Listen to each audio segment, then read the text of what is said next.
do it every time. Almost every time I start this stuff up, I put the end bumper in front of the intro like an idiot. But welcome to Mark It Down Podcast, where this isn't the gym pad zone because it's Wednesdays. I'm your man, Danny Hernandez. That's your guy, Danny Hernandez. And that's our other guy, not Danny Hernandez, because I couldn't figure out which one I wanted him to be. It would feel mean to call him James Gisanti, and I guess he is close to being as tall as the Reverend. You guys don't see their legs, so you don't know if I'm lying or not. But welcome. This was the 4th anniversary of AEW Dynamite. Hell of a show. We're in a new era. The era of the rated R superstar, not Edge, Adam Copeland. I'm hype. I don't know about y'all, but I'm hype. Go fuck yourself. This is what happens when we let James do the start of the show. No, he's got it. Continue, buddy. You're doing great. I took no notes, so I can't start anything other than what I just did. I'm what we like to call in the biz a hype man. No actual talent whatsoever, but I make y'all look great and I keep the energy up. So, man, taking jabs at hype man right off the bat. I love it. I agree. Hype man, your job's not real, bro. Get out of here, DJ Khaled. Are you kidding me? What the fuck? Only one hype man in the history of hype men do I respect, and he's part of the Acclaimed. I feel like he's not even a hype man, though. He started out as a hype man. But, like, he doesn't say anything during the performance, you know? He is in that sense, but he has his own thing, you know? So in a weird way, Caster is the hype man for Bowens to do his shtick about scissor me daddy ass. It's weird, but it kind of works. I guess so. I mean, in a way, because Bowens is the promo guy in the Acclaim, despite Caster rapping and being really good with words in that regard. Bowens is really good with words in a normal speaking way. So, yeah, that makes sense. Rev, you okay there? Is everything okay? Yeah, no, you guys, just already starting the show on a tangent, so I figured I'd just let you guys go until you were done. I mean, I don't think we'll ever truly be done because, That's do true. tangents ever really end? But Good, I mean, if you want to interject. The point of this podcast is a tangent. We're talking about things that are just professional wrestling. Professional wrestling is a tangent on real life anyway. Oh my God, can I say immediately, since we're on a tangent, but also to tie it in, and I'm sure you guys touched upon this on the Wrestle Dream review, but like, how refreshing is it to see Adam Copeland in this light? Like, I was someone who was completely out on the guy in his really last were. year in WWE. I thought everything he was doing was not good, besides promos, obviously. Just fantastic. But like, I thought all his feuds were misses. The Judgment Day feud went on way too long. But like the second he showed up in AEW, it was like sometimes that's all you need is a change of scenery and everything can change. And I am so excited. I am so into this. I want to see him face everyone. Because if, one of the things he said in his post debut in the press conference, post pay-per-view, was that he had that sense of freedom, which is a common theme amongst people showing up in AEW after coming from It's become a other joke places. At this point. It's become a joke at this point that people are convinced Tony puts it in the contract that when you have your first promo, you have to say you feel like you're free now for the first time. The shackles are off. But no, it feels it. It feels it. I am a diehard edgehead. Rev, I want you to take over in a second and actually lead us. But I am a diehard edgehead, but I am so happy about this. And guys, don't be that weirdo. Don't be that guy who's like, oh no, Edge betrayed us. Edge betrayed the WWE. Shut up. You're being weird. Okay? The man's working. And he's going to have fun. If you like the guy, be happy for the guy. Don't be weird. It's just a weird, like, I don't know. I guess the sports fan in me can understand that, like, to a degree. But, like,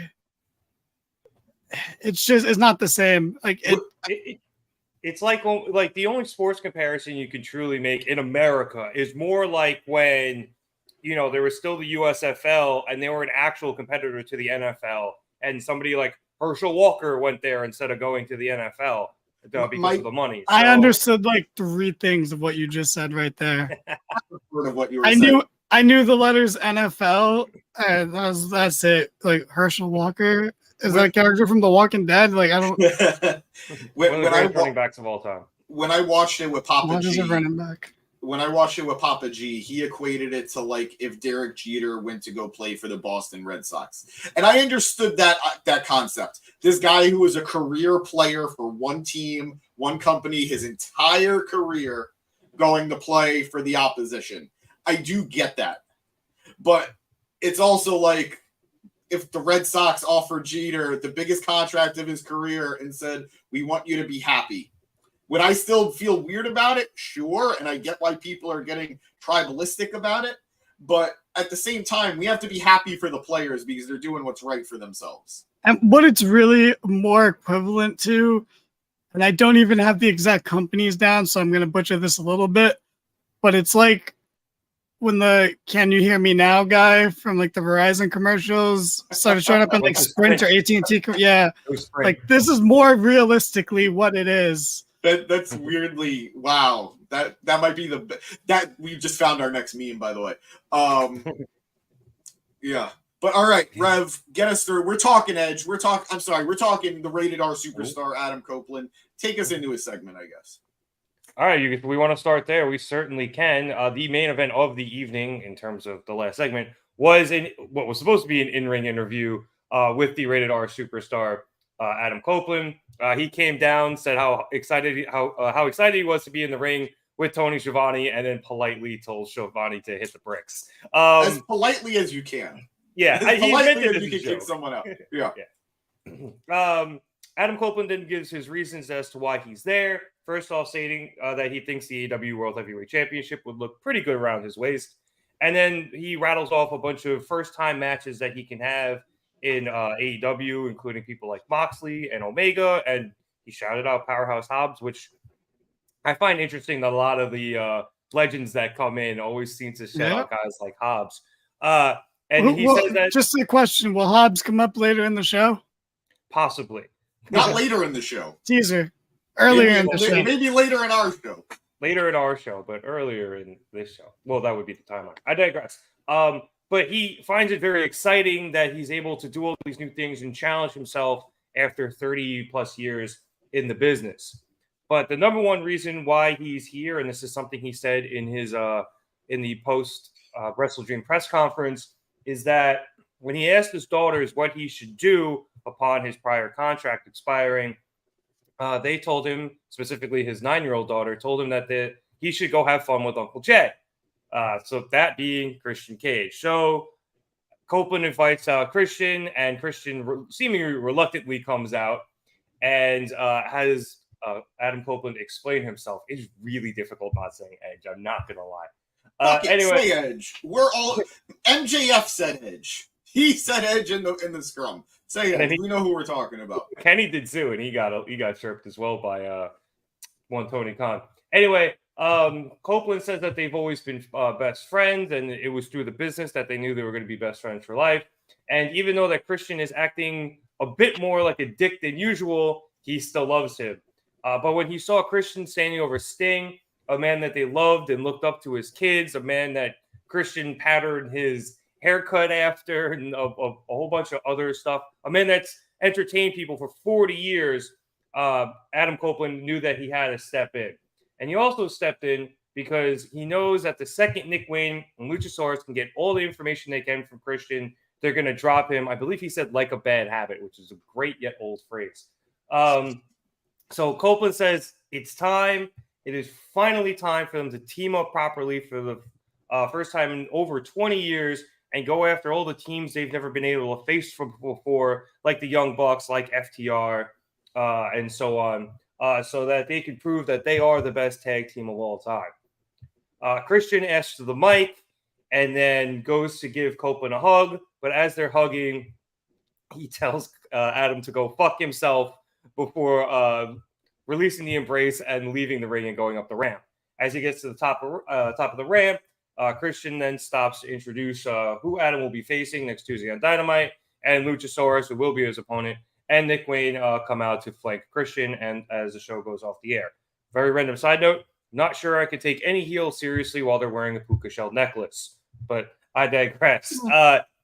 Danny, this is our first time truly hearing from Adam Copeland in AEW, and pretty much with one line, as great as it was, Christian kind of stole this promo from him. Oh, fuck yeah, he did. Promo of the fucking year right here from Christian. I audibly laughed out loud. I just loved it, and I rewound and I watched it like 2 more times. I'm saying like it wasn't like 5 seconds, but it was so funny, just so well timed. Because we saw, I think, something like this relatively recently with, I think, Roman in the Bloodline, where he was hugging one of the Usos and he was just like, no, into the microphone. And that was pretty cool. So I was like, oh, they're going to do that? I was like, okay, they're going to do something similar. He's just going to be like, no. But no, my man Christian, he's always thinking, he's a few steps ahead. He's like, I am going to fucking just hit line of the year. And just tell my best friend to go fuck himself, which is like, not an uncommon thing to tell your best friend. Like, that's, I feel like everyone's told their best friend to go fuck themselves at least once a year. Hello. I just want a quick second. Tony Khan just tweeted like a few minutes ago, in quotes, "Go fuck yourself," and then put the video of the clip. So that's just great, right? Tony tweeted? AEW tweeted. No, TK himself. TK himself. I'm surprised he didn't tweet about him getting fined or something. Go fuck yourself. Hashtag AEW Dynamite rated R era. There we go. If that's how we're kicking off the rated R era, I'm all for it. Like, does this lead to a live sex celebration in the future, or we'll see R? If Beth comes in or not. But Christian Cage and Nick Wayne's mom. Yes. Right? Oh my god. Yeah, exactly. What do you think I meant? Nick Wayne's mom has got it going on. Sorry, Fountains of Nick Wayne. We lost the lead singer to COVID, but the memory lives on. Come on, get your shit together, microphone. Anyway, righty tighty. Anyway, this was great. Edge was great too. Just, man, every time I think Christian can surprise me, he finds a way. Like, he is just on another level right now, and I'm so excited to see Edge get to that level because, like I said, I've given Edge a lot of shit in the past year, but he has that in him. Like Edge was like the guy, man, in the dark times where James, earmuffs, please. In the fucking brutal dog shit times where Cena was champion over and over again for fucking years. Edge was that little bit of refreshment in between. All those reigns were like 2 months long, but they were just such a nice palate cleanser before we got served another fucking giant pile of shit, which was Cena's title reigns. And that's not counting. Like, I actually enjoyed Cena's like first 2 or 3 times. Oh my god, you took the earmuffs off. How much of that did you hear? Too much. Edge was that guy. Granted, he was never my favorite. I was always more of a Randy Orton guy because, RKO is a better finisher than the spear. And the RKO is a better finisher than his spear. No. I love Goldberg's spear. Don't get me wrong. And I love the gore. RKO's has a beat. There's a few finishers that top that for me, and it's the stump. But, and he had the best dropkick in wrestling at that time, which he doesn't do anymore, but that's fine. So Edge was that guy, so Edge has that in him. It's just I was sick of watching him fight Finn Balor over and over again. I was sick of him fighting Seth Rollins over and over. I was sick of him fighting Randy Orton over and over. The guy had like 4 feuds, genuinely like 5 feuds, and 3 of them lasted for a year, like each. They were so And one long. of them was The Miz. Like, what a fucking waste of time. But right off the bat, there's something to be said. Like, maybe you just want to see Edge and Christian together and you don't want it to see them, pretend to not like each other for the sake of it. But you can't fuck up what a good thing Christian has going.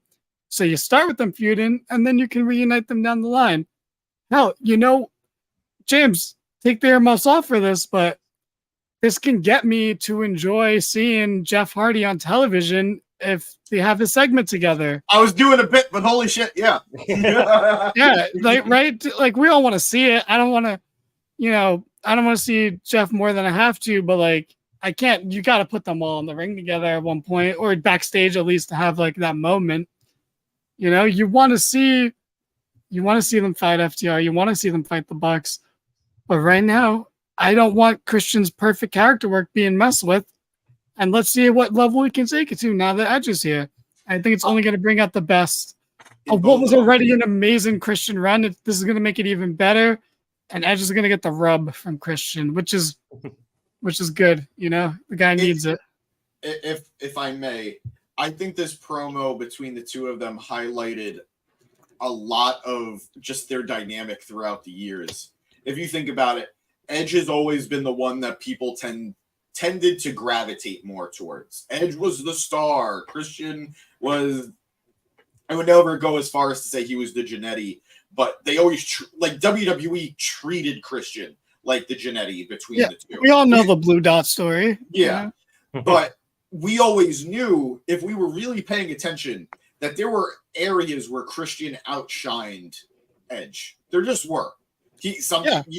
A lot of promo work. I don't want to necessarily say matches, but I would probably say Christian was a better worker between the two, even though I would say Edge has had just as many classic matches, if not more.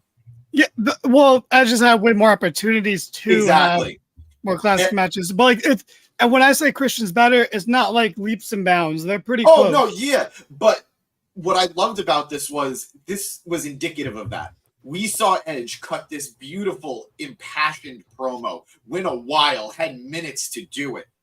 He had that time. He was given that time to be the rated R superstar. And then Christian comes out, and all he needs is one line to remind us he is Edge's equal, if not his superior in a lot of ways. I love this. I thought it was perfect. Both men know how to do this.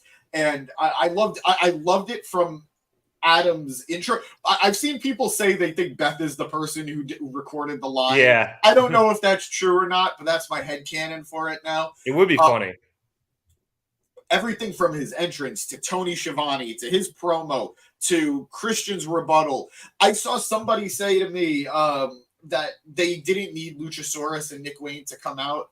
I get that, because ending on Go Fuck Yourself would have been a great way to go, but we are here for a reason. They're hyping up Edge versus Luchasaurus for next week on Title Tuesday for AEW Dynamite. Which, by the way, I'm watching NXT next week, just so you guys know. Are you really? I think 2 of us should watch NXT, 2 of us should watch Dynamite, and then we just go to war. Dueling market down. Oh, you have no idea how much I am already on that, okay? You don't think me and Producer Boy got something cooking for you guys, okay? You don't think we've been waiting for a moment like this? Mark it down, wait. Civil War. We saw the Bullet Club do it. We're seeing Judgment Day do it. Now it's our turn. War Games. I cannot. My NXT review would just be like, oh, John Cena was here. I don't give a fuck. Oh, Cody was here. Cool. I mean, I like Cody. So, all right, cool. Just want to talk about Becky Lynch now for 10 minutes, and then we're gonna wrap this shit up. I'm gonna be throwing to Danny about like the Edge match, and he's gonna fucking start talking about Becky or like whatever was next on NXT. It's gonna be chaos next week. It is. Right, yo, Tony D'Angelo, that's my guy, man. Are you kidding me?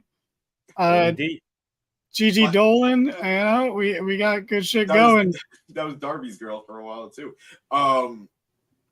I loved this. I'm very excited for it. And in my head, I've already got the next few weeks, months booked. First of all, there's no real segment to go about it with the show, so I think I can talk about it now without jumping too much. this coming Tuesday, we're getting Bryan Danielson versus Swerve Strickland for a number 1 contender spot for the TNT title. Hype. It has to be Bryan for 2 reasons. One, they're not going to do true heel versus true heel. Okay. And, two. Bryan Danielson is without a father. Yes. And it is 100% like it needs to be said. So, Bryan, I heard your father was an alcoholic who died. It needs to happen. So, yes, Bryan is going to face Christian. I want Edge to cost Christian the title. I would love, because I've been saying I want Bryan Danielson as TNT champion for so long. Oh my God, I didn't even think about it like that. Holy shit, yes. So let Bryan be TNT champion. Let Edge and Christian have their match. Let Christian win because Edge could survive that. And then Edge goes off and does his own thing too. I think everybody wins in this scenario. That's amazing. I love that. Producer boy, I think Beth's voice was confirmed. I think so too. I think the story came out that they literally themselves recorded it. Which is cool. And it just makes me want Beth to show up too and face Chris Statlander. But, you know. Yeah, right? I'm going to say one thing. And just timing-wise. I would like her to have one match with Jade Cargill in WWE, and then she could join Adam in AEW. That's all I want. I mean, the truth is there's a lot of matches I wanted to have in both. But hot potato, though, no. He's not saying the title will be hot potatoed. I mean, I guess because Christian just technically won it, but Christian's been champion for over a month now, like 2 months almost. Almost 4, I think. Like, come on, it's not hot potatoing for that title. It's not hot potatoing. And even if it is, fuck the potato. Let it be as hot as possible. If Bryan Danielson, do you want a lukewarm potato? Do you want a cold potato? So like exactly. What is the downside here though? Danny also, MJF had a long title reign. Orange Cassidy had a long title reign. The Moxley's reign would have been longer if he didn't go and get injured and drop the title to an also injured guy. But that's a whole other thing. I don't think either of those are kayfabe. I think Phoenix is legitimately banged up. I think so. He got hurt in the match with Moxley. Yeah, they both got hurt. The same spot. Yeah. Well, I know SRS said when he got taken out of the match on Sunday. Yeah, that was kayfabe. Yeah, so he can not be all banged up like for his match with whichever Jackson he was facing again. Sorry, that's a genuine confusion. I'm not trying to belittle them. I do mix it up sometimes. Yeah. But yeah, you can hot potato one of the titles. We can't have all long title reigns. Also, the Attitude Era is built on hot potatoes. Just want to point that out. But you know, and this is the rated R era, which feels like it has similar energy. I will say, but we got some Attitude Era looking shots tonight. I'll tell you that. We'll get to that in a bit. But I would like to say this about the promo because I like Christian's response since it almost felt with all of their history like Copeland was patronizing him in a way. You know, he comes back and he comes in and he's like, buddy, like, let's tag again. We could do it one more time.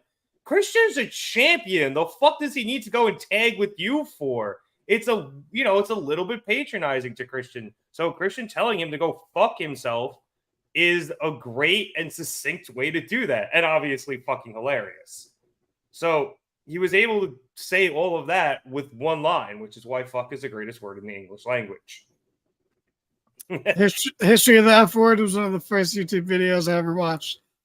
But actually, it was before YouTube, but then it ended up on YouTube. All right, let's move on. We'll go back to the top of the show, which actually continues to involve Adam Copeland. But we initially went backstage to Renee Paquette, who was interviewing Chris Jericho and Kenny Omega. Renee asked Jericho about the 4-year anniversary of Dynamite. Also, if you drank every time they said that tonight, please enjoy your hospital stay. We hope you are well by the end of the night. And Jericho decides to wax poetic about he and Kenny were on the opposite sides of the original Dynamite main event, and now they're teaming up together for the 4-year anniversary. Adam Copeland then enters the conversation, saying that he wishes they had some Molson and maple syrups with all the Canadian in the room, before saying that he's happy to be here for the 4-year anniversary, and he hopes to be there for the 8th and the 12th and so on, because he is here. Emphasis on here. He also says that he's going to give his mission statement later on in the night. But it's nice to see Jericho, and he asked him to kick that carny piece of shit Don Callis' ass because he still hates Don. Kenny then steps up to Copeland, saying his debut had him on the edge of his seat. And if Adam ever needs anything to let him know, Adam then leaves, and Renee says it was good to see him. And then that prompts Jericho to go to Renee like, "Boy, it was nice to see me." And she's like, "Well, it's Adam Copeland. It's nicer to see him." And Jericho's like, "You don't like me, do you?" She's like, "Well, not as much as him."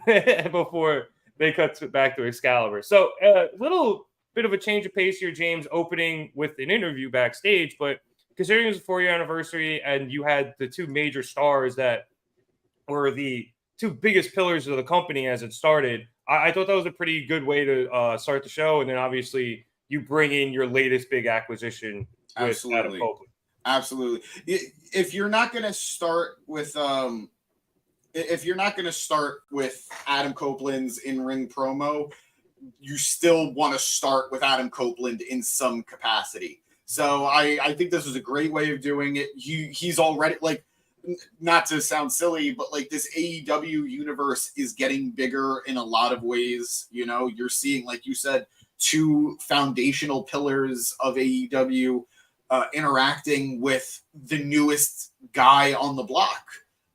And Jericho obviously has a long history with Adam. They're good friends in real life. Kenny and Adam have never been in a ring together, to my knowledge. So it's really, really cool. It's just cool, period. Like, that's it. It's cool. And I'm hyped for it. That was okay. I agree. I wasn't crazy about that chair shot. That was a little much. We'll get to that in a bit there. But yeah, I was super hyped for it. It's nice to have, like you said, a change of pace. It's not the type of thing you want to see all the time where they start off with a promo, but every once in a while it's a good idea to do something a little different, and this was a good way of doing it differently. Yeah, and it wasn't, aggressively long either, so I thought it worked really, really well. So we lost half of our viewership in the Kenny chair shot. What's going on, Kevin? You're having a bit of trouble with your DVR. Did you happen to catch the opening of the show? And if you did you have any thoughts on it real quick? I did. I watched the promo on Twitter, and I thought it was incredibly. I thought 3 of the 4 Canadians were incredibly charming, and Chris Jericho was there. But it was great. I liked it. Just that Jericho didn't. I couldn't. He sounded like he didn't know whether he was heel or face. But like he played his part. Like the banter with Renee at the end was really good, and part of the reason why Renee is great at this job is that she has like relationships with the people, and has banter with them. But I like Kenny's like just chill demeanor, just like he made that pun, but like he didn't have any inflection in his voice. Like his tone didn't change the whole time. He was just very sleepy, and I could relate to that. So I like that. Very dry sense of humor there. Yeah, so that was just fun. That was just nice to see. It was weird in a good way, but I was a big fan of it. That is, Kevin, I agree, but I can also say that is the extent of how much I want them to interact in this company. Oh my God, I do not want them to have a match. But yeah, I wouldn't mind them. They can interact backstage a bunch for all I care. Yeah, that's fine. Yeah. But man, a lot of Canadians on this show. I also James didn't seem to have a problem with, which is cool. So maybe he's growing as a person. They're like our little cousin. You don't really respect them too much, but you got some love for them. But I love. I am glad that producer boy, can you put the picture back up? I love this because, man, you really realize how tall Adam Copeland is, and B, that Kenny really isn't that tall a guy. For someone as built as he is, he's not really that tall.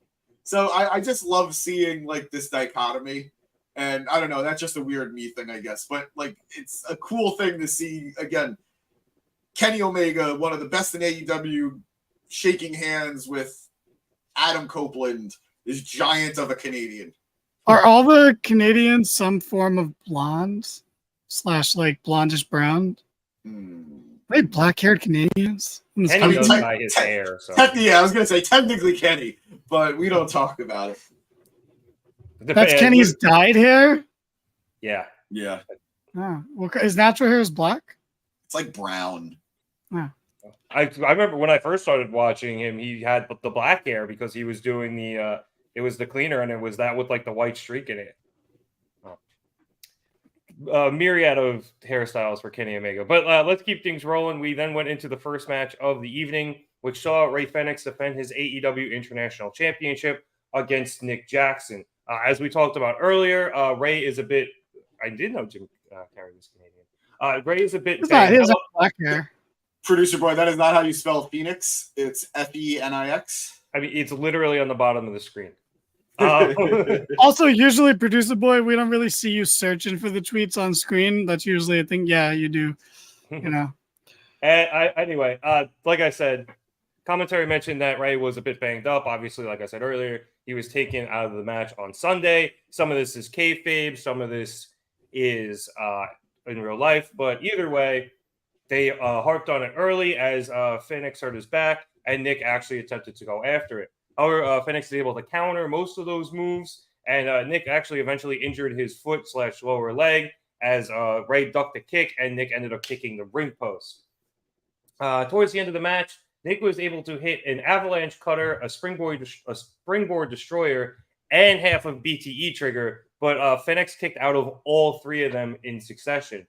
He then recovered to catch Nick in the ropes, and he hit a rope running kick and then a frog splash, but Nick was able to kick out of that. Fenix then gets Nick up for the pile driver that he used to defeat and concuss Moxley, but Nick was able to counter it and get right in for the roll-up. However, Fenix was able to shift the weight and get into a roll-up predicament himself and kept Nick down for the 3 and retained his title. So, James, I said on, I think I mentioned last week, and then I mentioned again on Sunday how excited I was for this match. I think Nick Jackson is one of the more underrated singles performers because he doesn't get a lot of attempts to wrestle singles matches. But whenever him and Rey Fenix get together, whether it's, in a tag match or in a singles match, they tend to put on a great match, and this was another one here tonight. I completely agree. I want to go back a little bit on something. We kept joking, we're in this new era. We're in this rated R era. But I really did appreciate tonight's Dynamite because it felt like we were going back a little bit to like year 1, year 2 of Dynamite. We're having this Nick Jackson, Rey Fenix one-on-one match. Nick Jackson is getting held back by his brother. I don't know I'd go that far, but I definitely wouldn't mind seeing more Nick Jackson singles matches. I mean, it happens with the brother tag team, man. Nick gets held back by Matt. Matt gets held back by Jeff. Knew that was Christian gets held back by Edge, even though they're not really brothers. But they're kayfabe. Which Dudley is holding back the other? They're both fine where they're at. They're both being held. They're both holding Spike Dudley back, right? That's yeah. it. Or are they both? Yeah, go ahead, Nick. Bubba's holding back Devon because he won't shut his fucking mouth. Or are they all holding back Big Dick Dudley? Sign guy Dudley. Fair. But yeah, no, I love this. There you go. Kevin's with me on that one. I love that this match happened, along with several of the other matches that happened that we'll get into. But this was fun. I'll be honest. I kind of went into tonight thinking there was a slight possibility that we were going to get a Nick Jackson win, considering that we knew Fenix was hurt, just for the fuck it of it all. But that was definitely me being a mark, and that was definitely me letting my imagination get the better of me. But fun match, especially given the constraints of Fenix being hurt.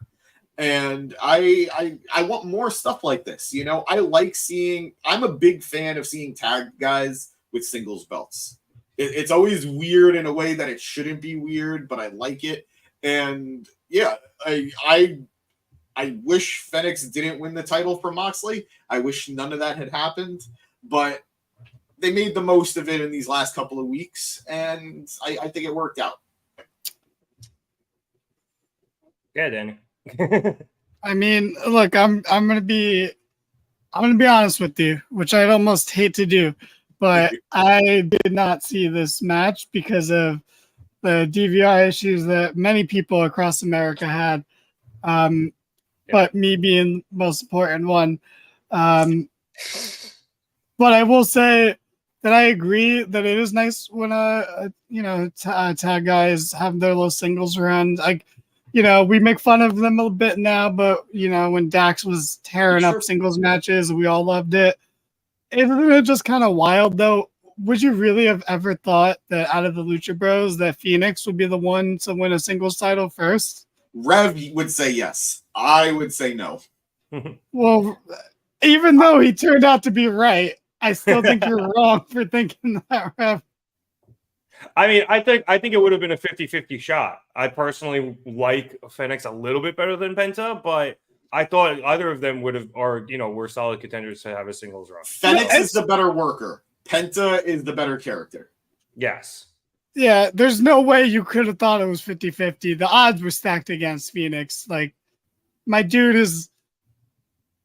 he's, again, like James said earlier, he's not the Genetti of his team, obviously, but, like, I guess he's definitely not the Christian of his team either, though. But, like, I guess I'll compare it to what Jim said earlier about Edge and Christian is that, Phoenix would be more in the Christian role the way WWE views them, but yeah, it's kind of wild. But, whatever, Mox is going to win his title back, and we'll pretend that this didn't happen. But at least we got a nice little throwback match to the first Dynamite. At least it was for a title and not just a match for the sake of having a match, which would have been fine in this case, but it's just better that there was stakes.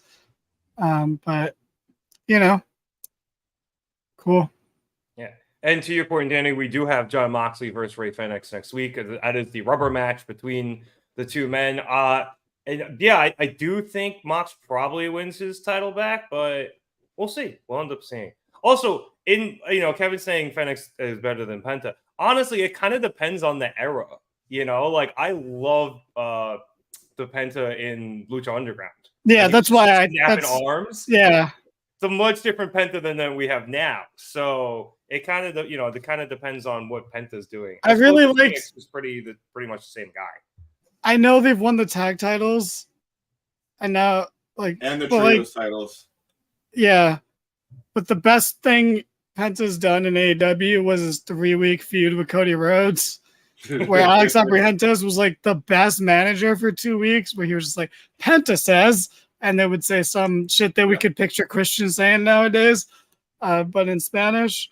That was the best work Penta ever did. And then what? You don't think the best thing Penta ever did was leave a match midway through, change his tights, and then act exactly the same but with a different name? Yeah, I mean, so look, I didn't mind that because I liked when Matt Hardy did it in the Stadium Stampede match, so I would be hypocritical. But Matt actually changed something. He did nothing. Yeah. Transformed. Whoever the fuck. By the way, I'm sorry I muted myself for a moment. I just heard the uncensored version of the Christian and Adam. I've been waiting to see it so bad. Is it all everything we wanted and more? It's exactly what you'd imagine hearing Christian Cage saying "Go fuck yourself." Is that what Tony Khan tweeted out? No, I'll send it to you. Yeah, send it to me right now. I was gonna say, I think most of the international broadcasts, or at least maybe the Fight TV broadcast, is usually uncensored. So you usually actually get the TV broadcast uncensored at some point on the internet. Check the group chat. Well, while Danny is watching that, I'm going to move on here to a video package that saw Adam Cole. Danny just left. Okay, this video package saw Adam Cole go visit Roderick Strong at his house. However, AEW had some technical difficulties here with TBS. I was going to say, apparently it wasn't an AEW problem this time. It was a Turner problem. And we watched this entire thing essentially on mute and can only kind of barely hear it through the ring mics as it was playing in the arena. However, when they came back from commercial, they were gracious enough to replay it. And give AEW extra time at the end of the night. Yes, Turner was nice enough to do both things. So anyway, this actually started out kind of nice as Roddy gave Adam Cole his own mobility scooter one of the ones you put your leg up so you can just wheel around. And they just started wheeling around the house, and some happy music was playing, and the Kingdom looked upset while one of them was stroking a stuffed giraffe like he was Dr. Evil. And honestly, Giraffe stole this performance. It did. It truly did. I don't know where it came from. I want more of it. It was amazing. We know where it came from. It was Roddy's young son's stuffed giraffe. Oh, but wait, the neck. I get it. Oh, that's brilliant. Yep. Anyway, after that, we then see Cole thank Roddy for the scooter, and he's like, all right, buddy, I kind of got to leave. I got to go get surgery on my ankle. Roddy's like, no, wait, no, I actually need help with this emergency. I need you to help move my furniture. Cole's like, dude, I have a broken ankle. What the fuck am I supposed to do? Let the Kingdom guys do it. Yeah, let the Kingdom do it. Daddy's like, no, the Kingdom don't know how to interior decorate. They don't understand interior design. Which is fair. You don't hire jabronis for a job like that. And, the room needs some better feng shui, so Adam has to do it. Now, why Adam couldn't just direct the Kingdom to, put everything where it needed to be, I don't know. But we have Adam Cole attempting to move furniture on one leg for like 2 minutes as the Kingdom continue to sit there menacingly stroking a giraffe. I love the giraffe, man. Anyway, but Roddy actually guilted Cole into doing it, saying because the Kingdom said that that Cole owed Roddy one, and Roddy was like, "No, that's just what best friends do for each other." So Cole, very true, Kevin. Very true. Cole goes on this guilt trip and moves all the furniture, and Roddy loves it, but Cole's again tries to leave, saying that he has to go get this surgery, and Roddy's like, "No, wait, Adam, I still need you. I still have an emergency." And Cole seems exasperated, but appears to stay behind.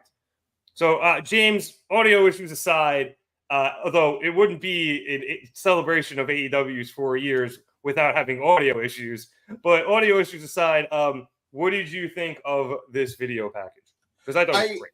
I loved it. I am conflicted about it, though, slightly.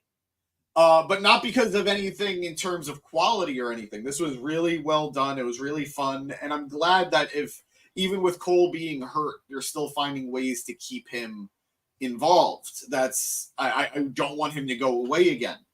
That said, my theory this whole time has been that it's going to be Adam and the rest of the Kingdom who took out Jay White. But it really does seem like the Kingdom have it out for Adam Cole right now.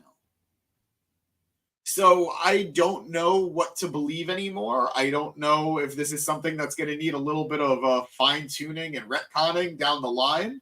But as of right now I have no idea who is in that devil's mask. And I don't know. I really do want Adam Cole to have Roddy and the Kingdom at his back, especially when we are going to go into what happens later with MJF later in the night. I think MJF will be fine without Adam Cole, and I am all for this. We had the beautiful moment. What's up, Navarro?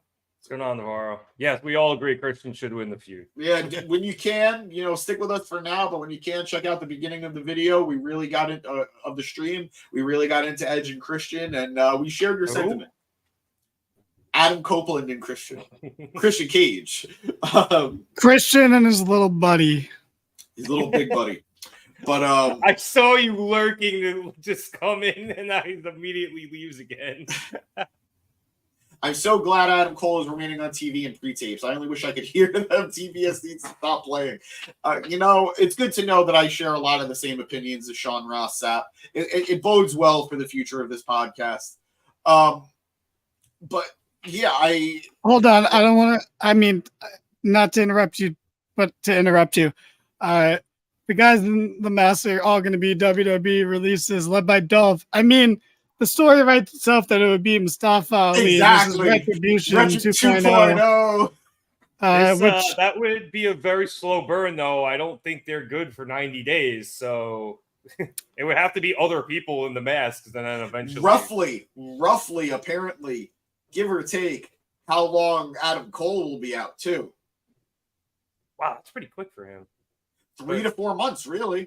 Yeah, although, like I said when he did it, sometimes it's better to break your ankle than sprain it, but it really depends on how bad it is. So, hey, if it's that short of time, that's great. A fever dream, Kevin. A fever dream. Yeah, it's something that we actually don't want them to do because that would be like, well, it'd be bad, but I would trust Mustafa Ali enough to. We did just have a Retribution member. Yeah. I mean, Retribution was WWE's Antifa because Vince, like, reads headlines. And he's like, yeah, Antifa, we got to make a group out of that. Rev, do a Vince impression real quick. Yeah, Antifa, damn it. We got to make a group out of that. Okay, thank you. My theory is it's Juice and the Ass Boys along with a fourth man. No, thank you. Do not break up Bullet Club Gold. Nah. First of all, the other three will flounder without Jay. And two, that group is too gold to break up. But this segment, this part of the segment though was great. Them just going around the house. And then there's a giraffe. It's a giraffe. Nice. I loved it. Danny, did you have any comments on this before we move on here? Oh no, I didn't get to see it because I didn't get to watch any of the first hour of the show. Definitely go back and watch it on Twitter. It was, and honestly, shout out to AEW because not only did they get TBS to replay it so everyone could see it and not have to cut anything, they immediately tweeted it with sound. Like the second they realized, before they got out of commercial, they had tweeted it again. So that's the least they could do.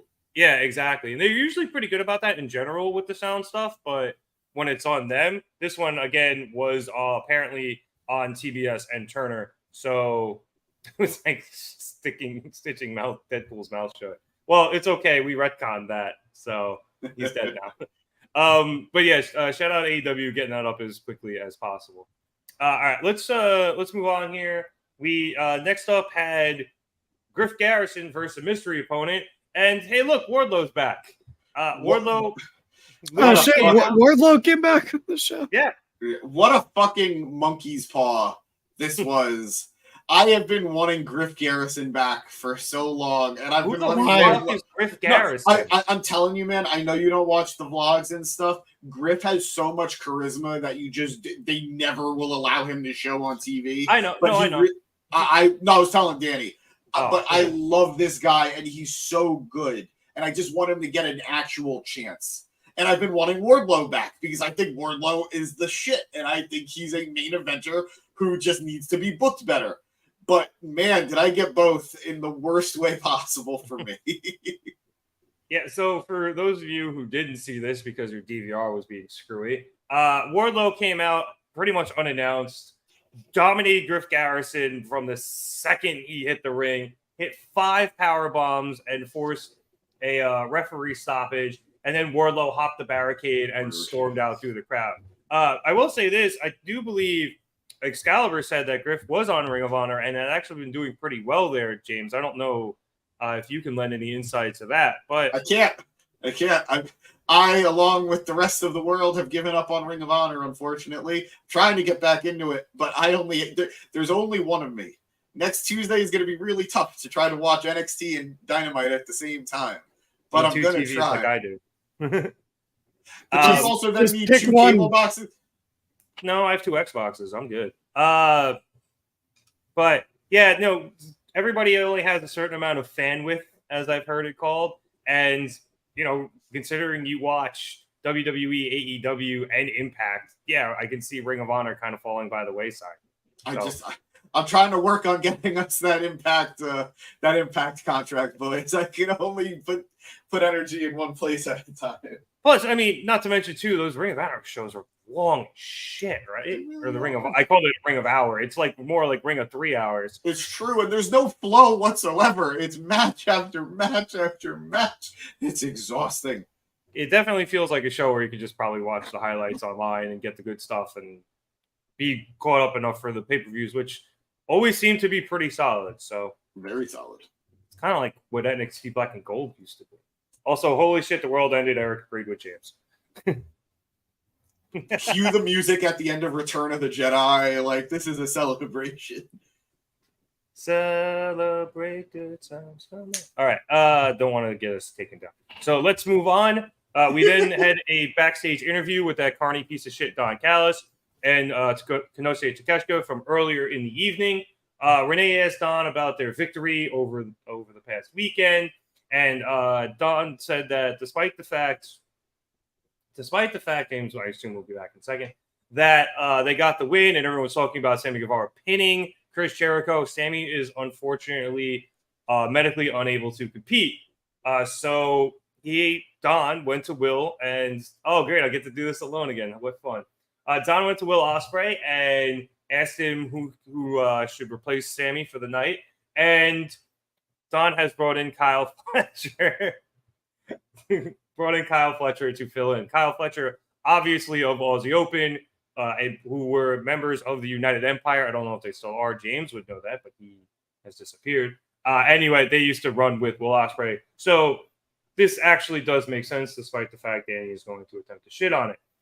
Don also then mentions at the end that despite the fact Jericho and Omega may win a battle here and there, battles in war are won and lost all the time, but they will indeed lose the war. All right. After that, we then moved on to the Acclaimed versus the Butcher and the Blade and Kip Sabian for the AEW World Trios Championship. Wait, so we are going to skip over that whole thing? What whole thing? The Jericho. Oh, that match hasn't happened yet. Yeah, that was just that a match segment, did not right? happen Okay. yet. No, that happened quite a bit later, actually.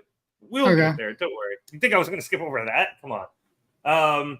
Anyway, it was actually kind of nice to see some of the original AEW guys on here, being the Butcher, Blade, and Kip Sabian. Like they're day one guys, and the Acclaimed are homegrown guys, which is awesome. And obviously, Billy has taken them to another level. So this was really cool. Actually, before I get into anything, Danny, what did you think? Did you see Max's rap? No, I didn't. That wasn't the first hour. I didn't see it. Oh, that's a shame.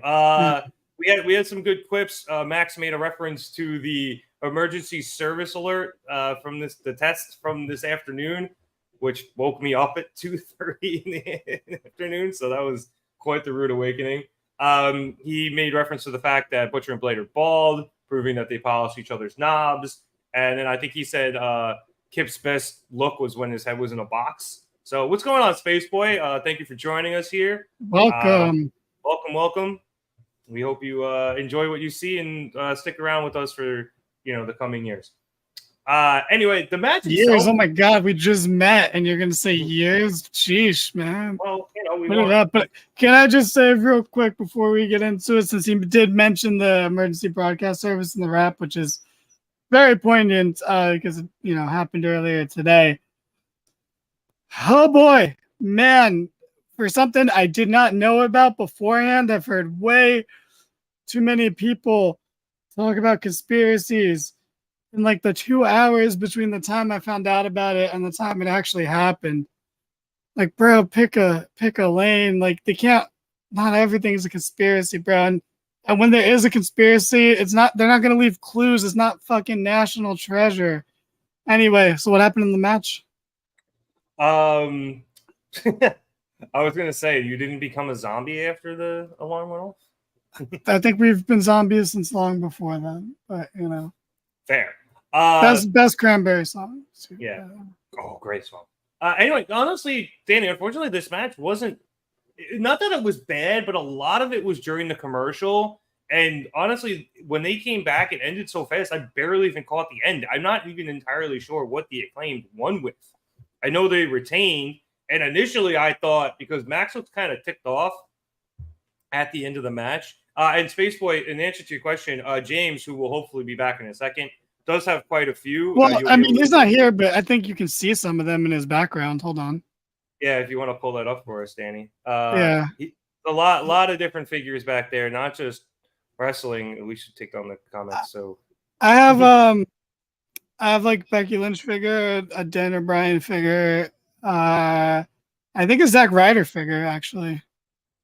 Yeah, and you can see kind of to the left of his chair, there's the WWE spinner belt there and a bunch of other figures. But when James comes back, I'm sure he'll give you a bit more in depth of what he's got. But yeah, as for the match, I initially thought it got cut for time until Tony tweeted out that nothing would be. But Max seemed kind of pissed at the end. So I wasn't sure what happened. Again, not a bad match. Just so much of it happened during commercial that I really don't have any comments on it, which is unfortunate because And I didn't like see it, so watching I these also guys. didn't have comments on it. Yeah, James. Oh, there's James. Maybe James will have a couple of comments on it. We'll save some time and just move on. Well, I would like to have somebody to have a comment on this match. You're still muted there, Diago. What match? There you Nothing. We're just showing off your wrestling figures to one of our new. So the newest member of our chat, Spaceboy, actually had a question about some of the figures. So, first of all, hi, Spaceboy.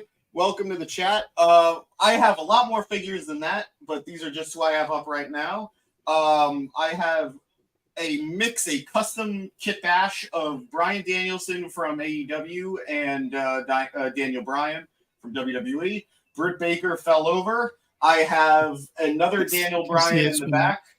I have Eddie Kingston. I have Kenny Omega. I have Roman Reigns. I have John Cena. I have New Japan's Will Ospreay. Another Kenny Omega that fell over. I have Sami Zayn. And my newest addition that I was very excited to grab, Black Taurus from Impact. Ooh. So that was really cool. And I have the spinner belt. I have the WWE Championship there. And I have both I'll show you this real quick. It's from WWE 2K18. It's got a piece of the ring mat from when John Cena won his 16th WWE Championship. And it's autographed by Cena, that picture on the bottom. And on the other side, I have a $100 bill given to me by John Cena that he also autographed. So, Jim, the Market Down podcast commented here. We lost 5 viewers since James started talking about this. That's not true. We lost those viewers when I started belittling people for believing in the emergency broadcast system conspiracy theories. So, that one's on me. But, bro, they're testing us because they know something bad is coming. But, we're not going to get into that anymore. Spaceboy, my day was good. It was fine. Nothing crazy. Yeah, James's day was bad, but he doesn't want to talk about it, so we'll move on. So what happened next in the show, Rav? Well, James, very briefly, did you have any thoughts on the AEW World Trios title match between the Acclaimed, the Butcher and the Blade, and Kip Sabian? Again, I thought it was so quick, I didn't really have any comments on it.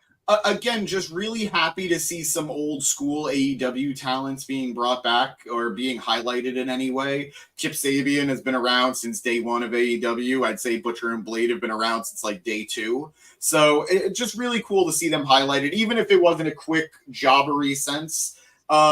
Really nice to see some talent that you don't see all that often. Now, I do like Butcher and Blade, but I do want to just say that different Space Boy, Eric, but I do just want to say that they have maybe the worst debut in AEW history. Oh, they really do. They really do. They really thought people knew who Butcher and Blade were. I never heard of them. I never knew of them prior to AEW. And not to toot my own horn, but I feel like that's saying something. No, that definitely is. That definitely is. But that's okay. Thank you, Space Boy. We appreciate that. Yeah, dude. Thank you for joining us. We love that makes you one of our favorite viewers of all time. You're definitely already in the top 5. Kevin is back. He had to roll a blunt for his dad. That's just how it is. James has a dad. He would understand. Christian Cage hear you, Kevin. Well, he has a dad. He's not like me and Rev. Okay. Well, Christian would say that he needs a better role model because he smoked. But in my opinion, I think that's a great model. I think that's a great excuse. Got him. But yes, as Danny said, let's move it on here. We actually went to part 3 of a 3-part series, Tony Storm, A Portrait of a Star. And this, I need to see parts 1 and 2. I don't know how I missed them, but this was great. RJ City was conducting a sit-down interview with Tony, and RJ tries to ask her about having wrestled for 14 years, and Tony flips the shit on him, grabbing him by the collar and beginning a rant about aging in the business. How I think she was saying how she might become a husk of herself. Wondering every day if you still have it. It was beautiful. Go watch it. Tony is putting her heart and soul into this character, and it is phenomenal. RJ finally cuts in when Tony has to stop to take a breath, exclaiming that she's not even that old. This sets off a light bulb of realization for Tony as she realizes that she's actually timeless. And then this leads to the title card announcing the debut of Timeless Tony Storm later tonight. James, we've been going over this every week since Tony started it. This character is amazing, and I absolutely love it. And now we have more of a title to it, which I think is just adding to this. Keyword there being title. We've talked about it in the past. How is AEW doing this? That they're doing stuff with a woman and it's not for the woman's title. I am so happy. I am so happy that Tony is getting TV time on a weekly basis. It has nothing to do with the title. I mean, she has been involved in the title picture, but she's also just doing her own thing. I love that. I want to see more of that. And I guess it's working as a Tony Storm is one of the best things in the company right now. Yeah, I don't disagree. Hold on. I'm not going to let us fucking ignore one of the best comment of the night, probably. My dad's gonna die soon, so I'm good. Hilarious. I'm very sorry, Kevin, because I know your dad, so that's very upsetting. But hilarious comments. So we can't just ignore that, okay? We're not cowards over here. Christian's just lurking in the background now. I can't wait until she loses her mind and I can't. I'm really digging this stuff with Tony. It's a bummer to see Sky Blue lose all the time. I get it. We haven't gotten there yet. All right, fair. But segment was good. RJ City is great and does, everything right. So this has been gold for them, and I hope they're able to capitalize on her. I don't know how you do it without sort of derailing either women's title picture. I don't want to see her be the person to beat Statlander, and I don't think she should get the women's title back so soon.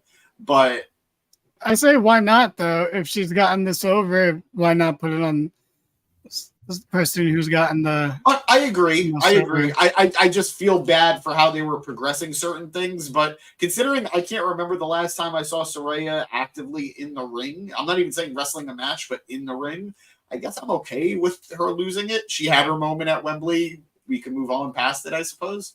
Yeah, and even if it's not right now, it's just who is going to beat Saraya, so it might as well be Tony. Who better? Again. Oh my God. And there's Dragoon talking about what he watched on the women's front. Oh. Yeah. I mean, it was unavoidable if you had Tony Storm and Sky Blue in the ring. Like these, look, we can't pretend that a huge portion of the audience is going to be thirsty, okay?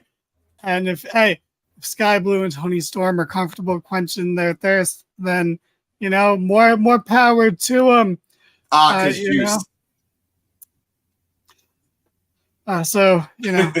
the way, just real quick, just to answer Space Boy, big rumor is Jade is going to debut at Fastlane.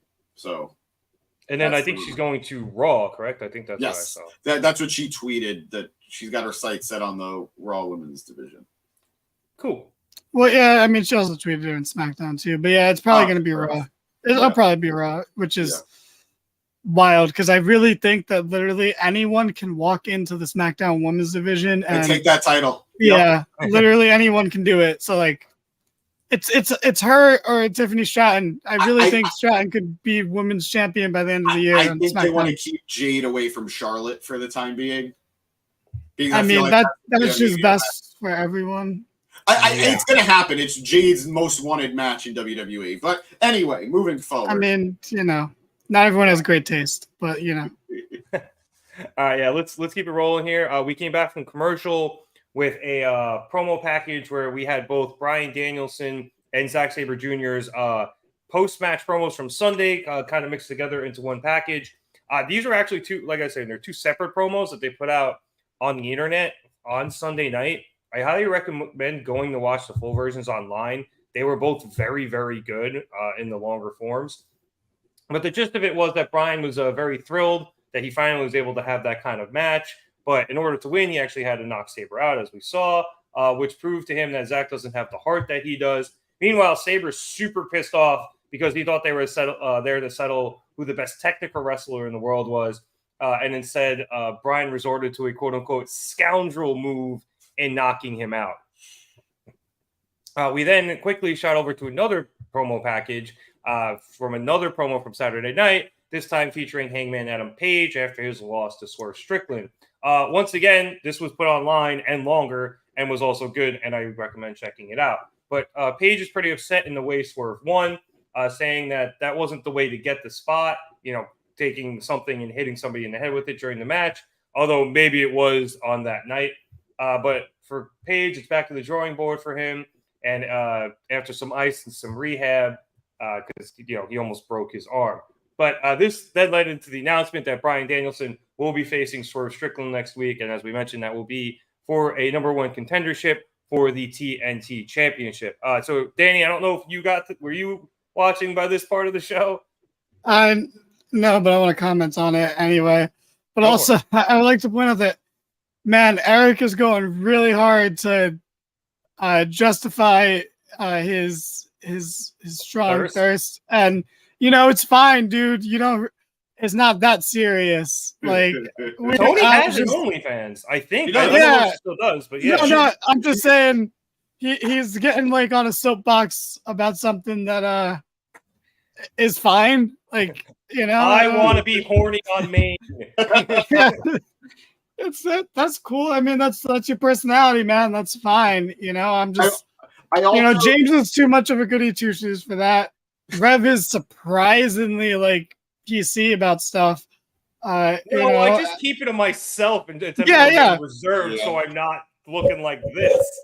Yeah, you're a conservative. I mean, you're conservative. We understand that, but I knew what that joke was. It's good. That's a good one. Yeah, I thought so. It's a little very small. Yeah, we'll let like Kevin said, we'll let Eric control his narrative.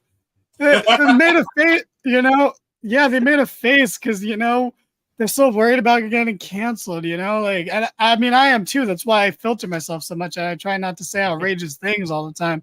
But sir, we're talking about. Oh my God, the fact that the Tuesday Night War is bringing us so much good stuff, including Bryan versus Swerve. Now, maybe we get this match regardless, but we are for sure only getting it this upcoming Tuesday because of the war. Absolutely. The one-night war.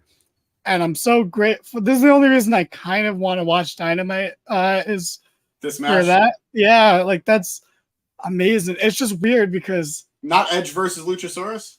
I mean, I'm into that too. I'm not gonna lie, but like that's not like I gotta see that. That's just like I can't. Like that's gonna be good to see because I am gonna watch both. I'm just joking. Like I am gonna watch both, but like this match. I mean, Bryan, I don't care. Controversial opinion coming right now, but I kind of think Bryan Danielson is the best wrestler in the world, and I personally think he's like the best wrestler of all time. But like him and Swerve, like that match is gonna be so good. But is it a bad time for it? Like, 'cause Swerve is coming off that big win, so to lose to Bryan. I mean, it depends. Like I said, maybe Edge costs. I said maybe Edge cost Christian the title, but maybe Hangman, verbally said he's upset with how Swerve won the match. Maybe he's not done with Swerve, and he cost Swerve the match against Bryan.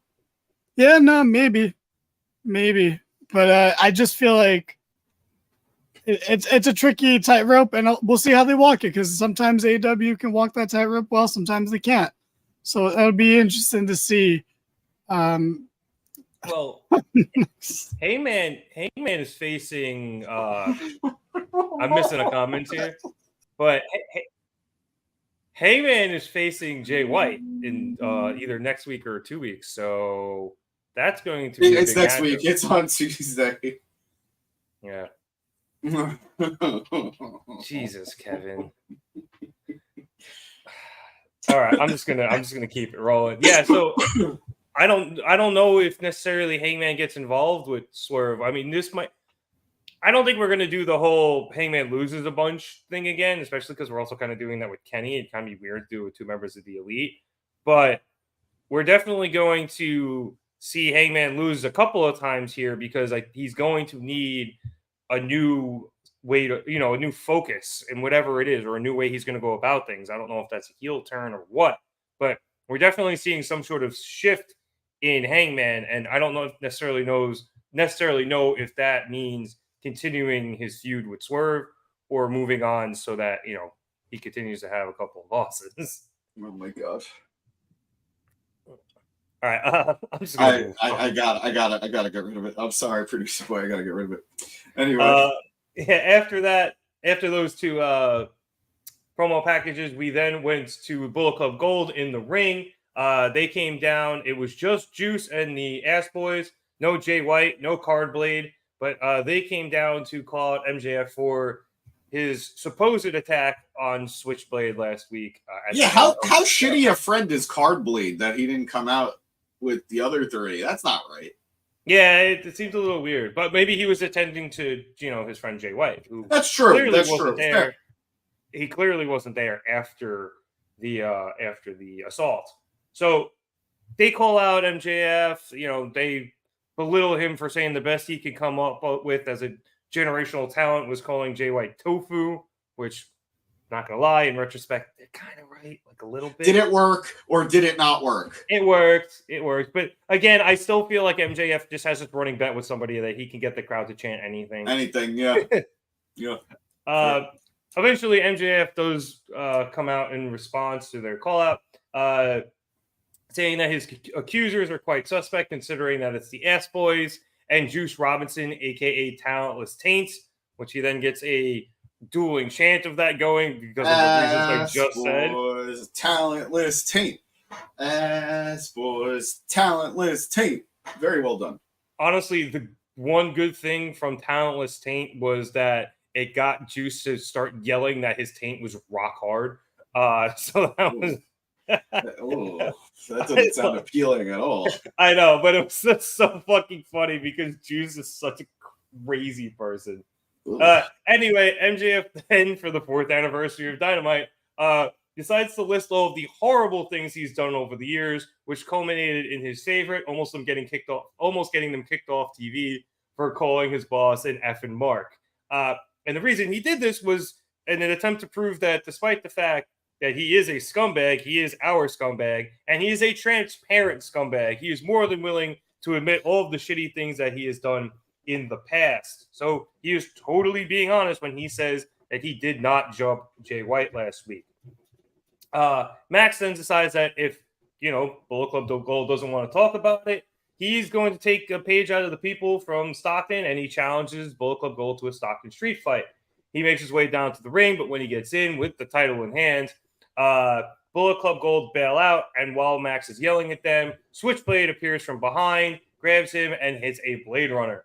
White then takes the title, and the crew goes back up to the top of the ramp where White grabs the mic MJF was using, saying that Max's tree parlor tricks won't work. He's a pathetic liar, and a slimy snake, and his denial may as well be a confession.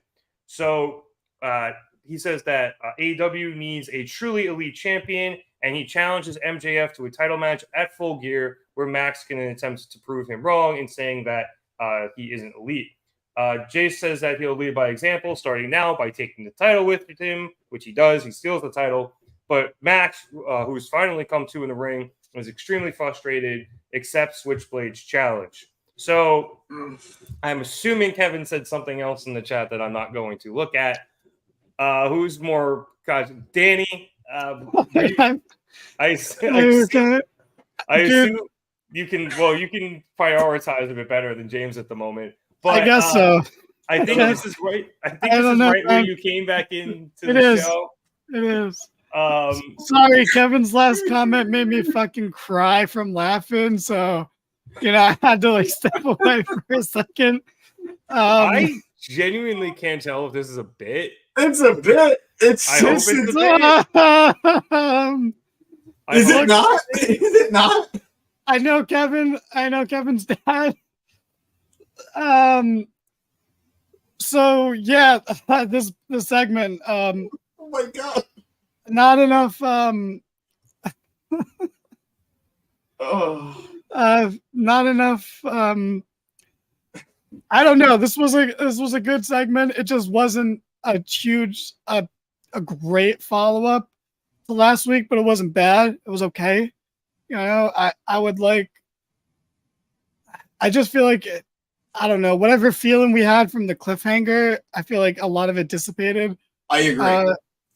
MJF wasn't. I was gonna say MJF wasn't nearly like hyped up enough, but I also don't think he's treating Jay White seriously, and I think that's gonna prove to be a problem for him. But yeah, no, I agree. I apologize. I didn't mean to derail you there, but yeah, I agree with you. No, by all means. I really don't have too much other than that. You know, MJF is good. The beatdown was fine. I'm just happy every time Juice is on TV. Everything he does, his body language, his motions, the asides that aren't really asides because he yells them out.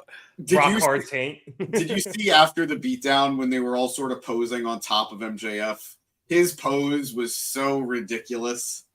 He was like ass out, legs spread, everything, just like on top of MJF's head. And it was gold. Bullet Club revealing gold. His taint. Rock hard taint. Rock hard taint. Kevin, I don't want to hype you up too much, but wait till you see what I got you for your birthday. Just you wait. Okay. James, honestly, I like this segment. I think I'm kind of with Danny here. Like it was okay. It wasn't great. Obviously Jay wasn't on the mic, but I expect a bit better from this group of people. Is there any coincidence that Stokely Hathaway was on the show tonight? I think this is going to be a lame reveal. I'm just saying, temper your expectations, people.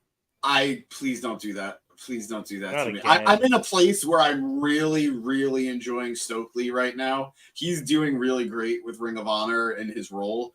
Man, I got you marked down. Bro, my birthday's in like 3 weeks. You couldn't just surprise me.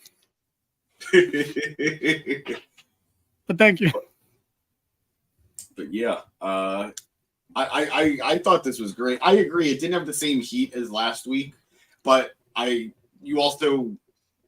was really combating the other members of Bullet Club Gold for the majority of it. And I think Juice is great, and I'm really, really enjoying the Ass Boys, but they're just not on the same level as what Jay White can bring to the table, in my opinion. So it was a little more of an uneven battle as opposed to last week where it felt like a battle of the Titans on the microphone. But good stuff. I'm really digging where this is putting MJF, especially with the segment that came up after.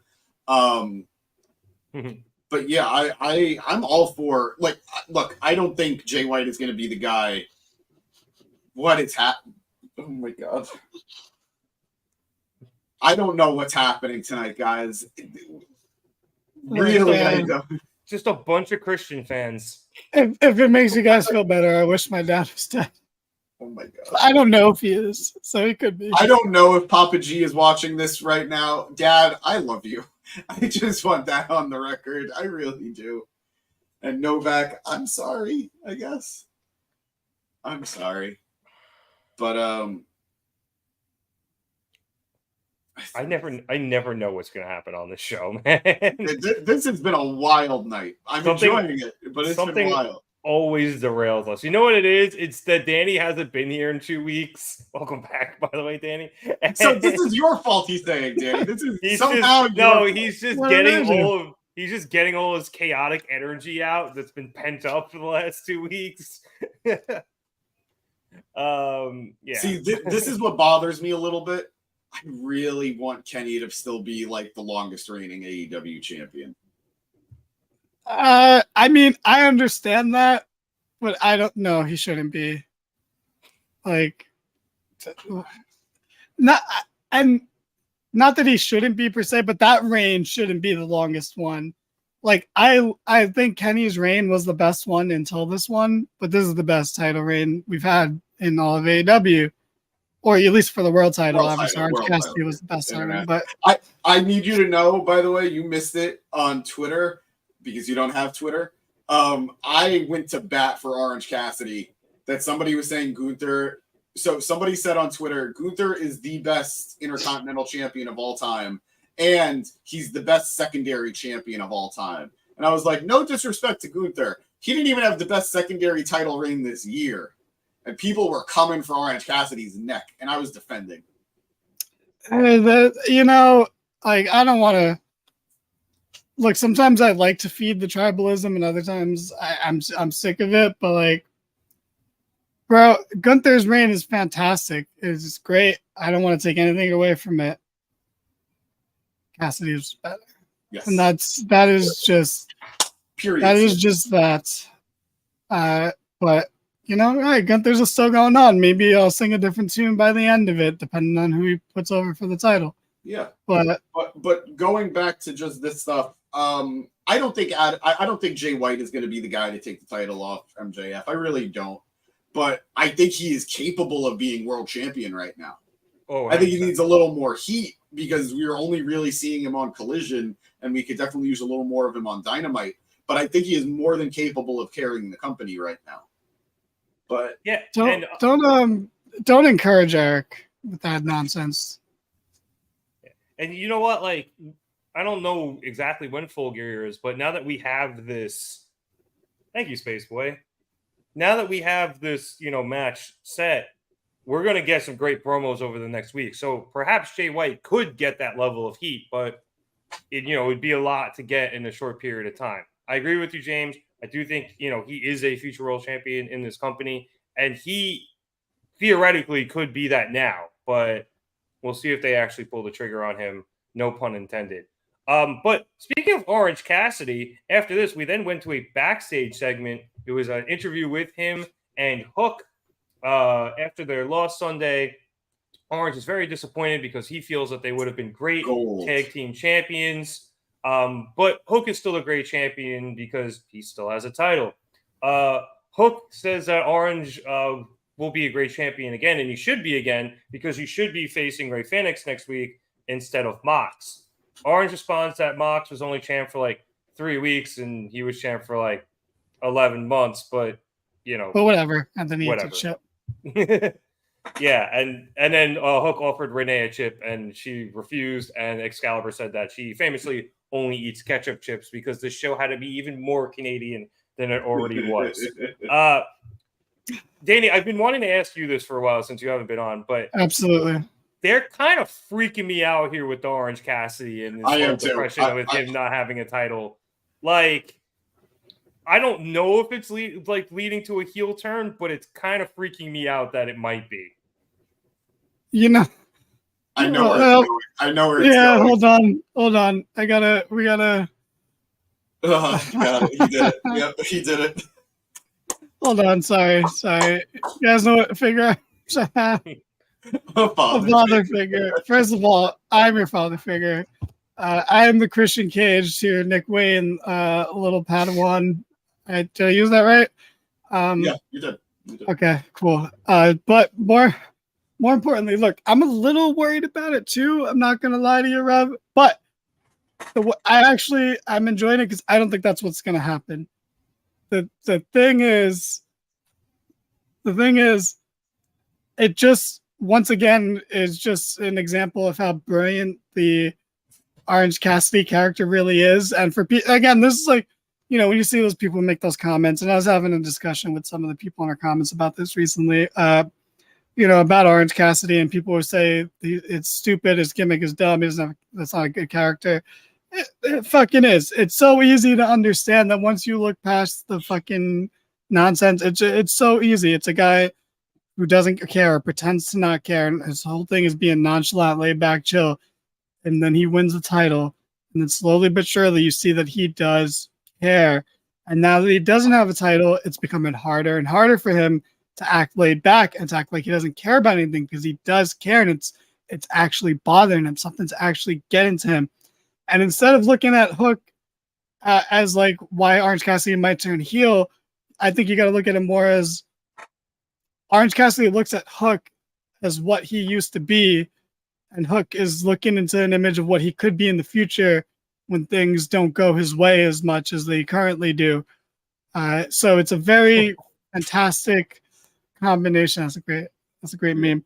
But and that's why I think it works so well, because it's, like I said, it's two guys who are very different but very similar in terms of they don't care. They're very laid back to themselves, reserved people, and like I said, it's just that nice fabric because Cassidy sees in Hook what he was before the title.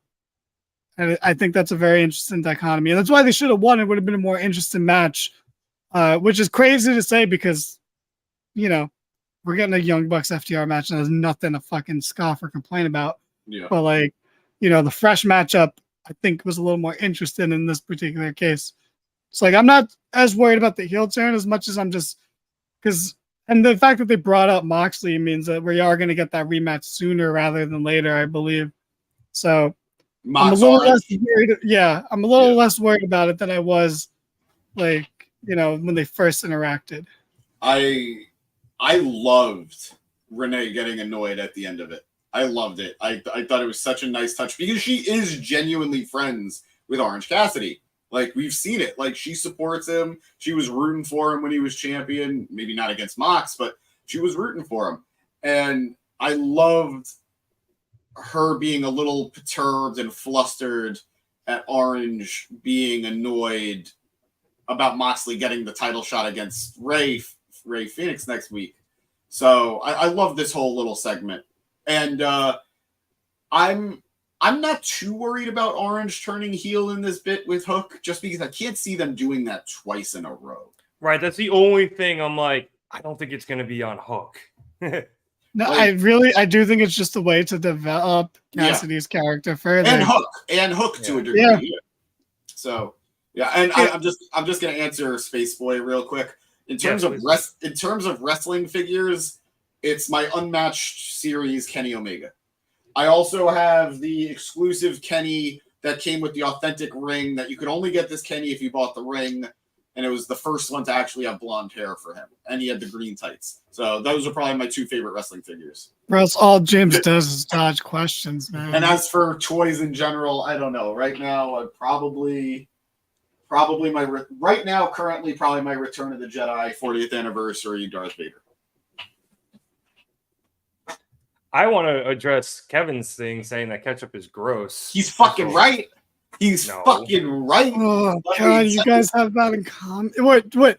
Hold on. Before you get on your weird little hot dog box, do you like any condiments? No? Oh, my God. You and Kevin. I like pizza. God, no God, I'm never going to hear the end of this. Wait, what? Your pizza with no... What? Just cheese. But like sauce. Oh, of course. But like no toppings. I mean, that's boring, but fine. I'm going to give you a crazy one. I've never had eggs in my entire life. That's... Wait, in like any capacity? Or no? Yeah, no, it's fine. Hold on. God. Wait, first of all, been eggs and things you have eaten. You just haven't eaten. Yes. Like I've had things that have eggs as an ingredient. I've never eaten eggs on their own. Eric just came in with the whitest fucking comment. Yeah, I was going to say they're so white. First of all, okay, the way it goes, tzatziki sauce greater than mayo, greater than everything. Tzatziki sauce is in a league of its own. It should replace all condiments. But you know, whatever. I think you're just pissing people off right now. Or you made Kevin's day. Kevin always says that you're his favorite, and now that's solidified. He's gonna bring this up all the time, I believe. But yeah, the fact that you've never had eggs, that's kind of wild. Yeah. Honestly, the only reason I brought up Kevin's thing was to defend ketchup chips, or at least ask anybody if they've had them. I've never had them. They're like, they taste a little weird, but they're actually pretty good. I would try them. I just said I don't buy chips that often. Yeah, I'm trying to think, because where I live in Woodlawn, there's obviously a lot of Irish stores, and you can get them. They're like the Irish version of Lay's. Same logo, different name. It begins with a W, but they sell them, and they're pretty solid. It's one of those things, like, you eat it, and you're like, your mouth doesn't know what to do with it because you've never tasted something like that before. Oh, but they're good. I thought the Irish equivalent of Lay's was just grabbing a potato and taking a bite out of it. You're not. I can say that because I might be Irish. I don't know. I am Jury's out. Irish. I'll let it slide this one. Anyway, let's move on as James attempts to go looking for his Kenny Omega to a match with Kenny Omega, and he was tag teaming with Chris Jericho against Konosuke Takeshita, not a ranch guy, and Kyle Fletcher, who, as I said earlier, was filling in for Sammy Guevara after Sammy was unable to compete tonight.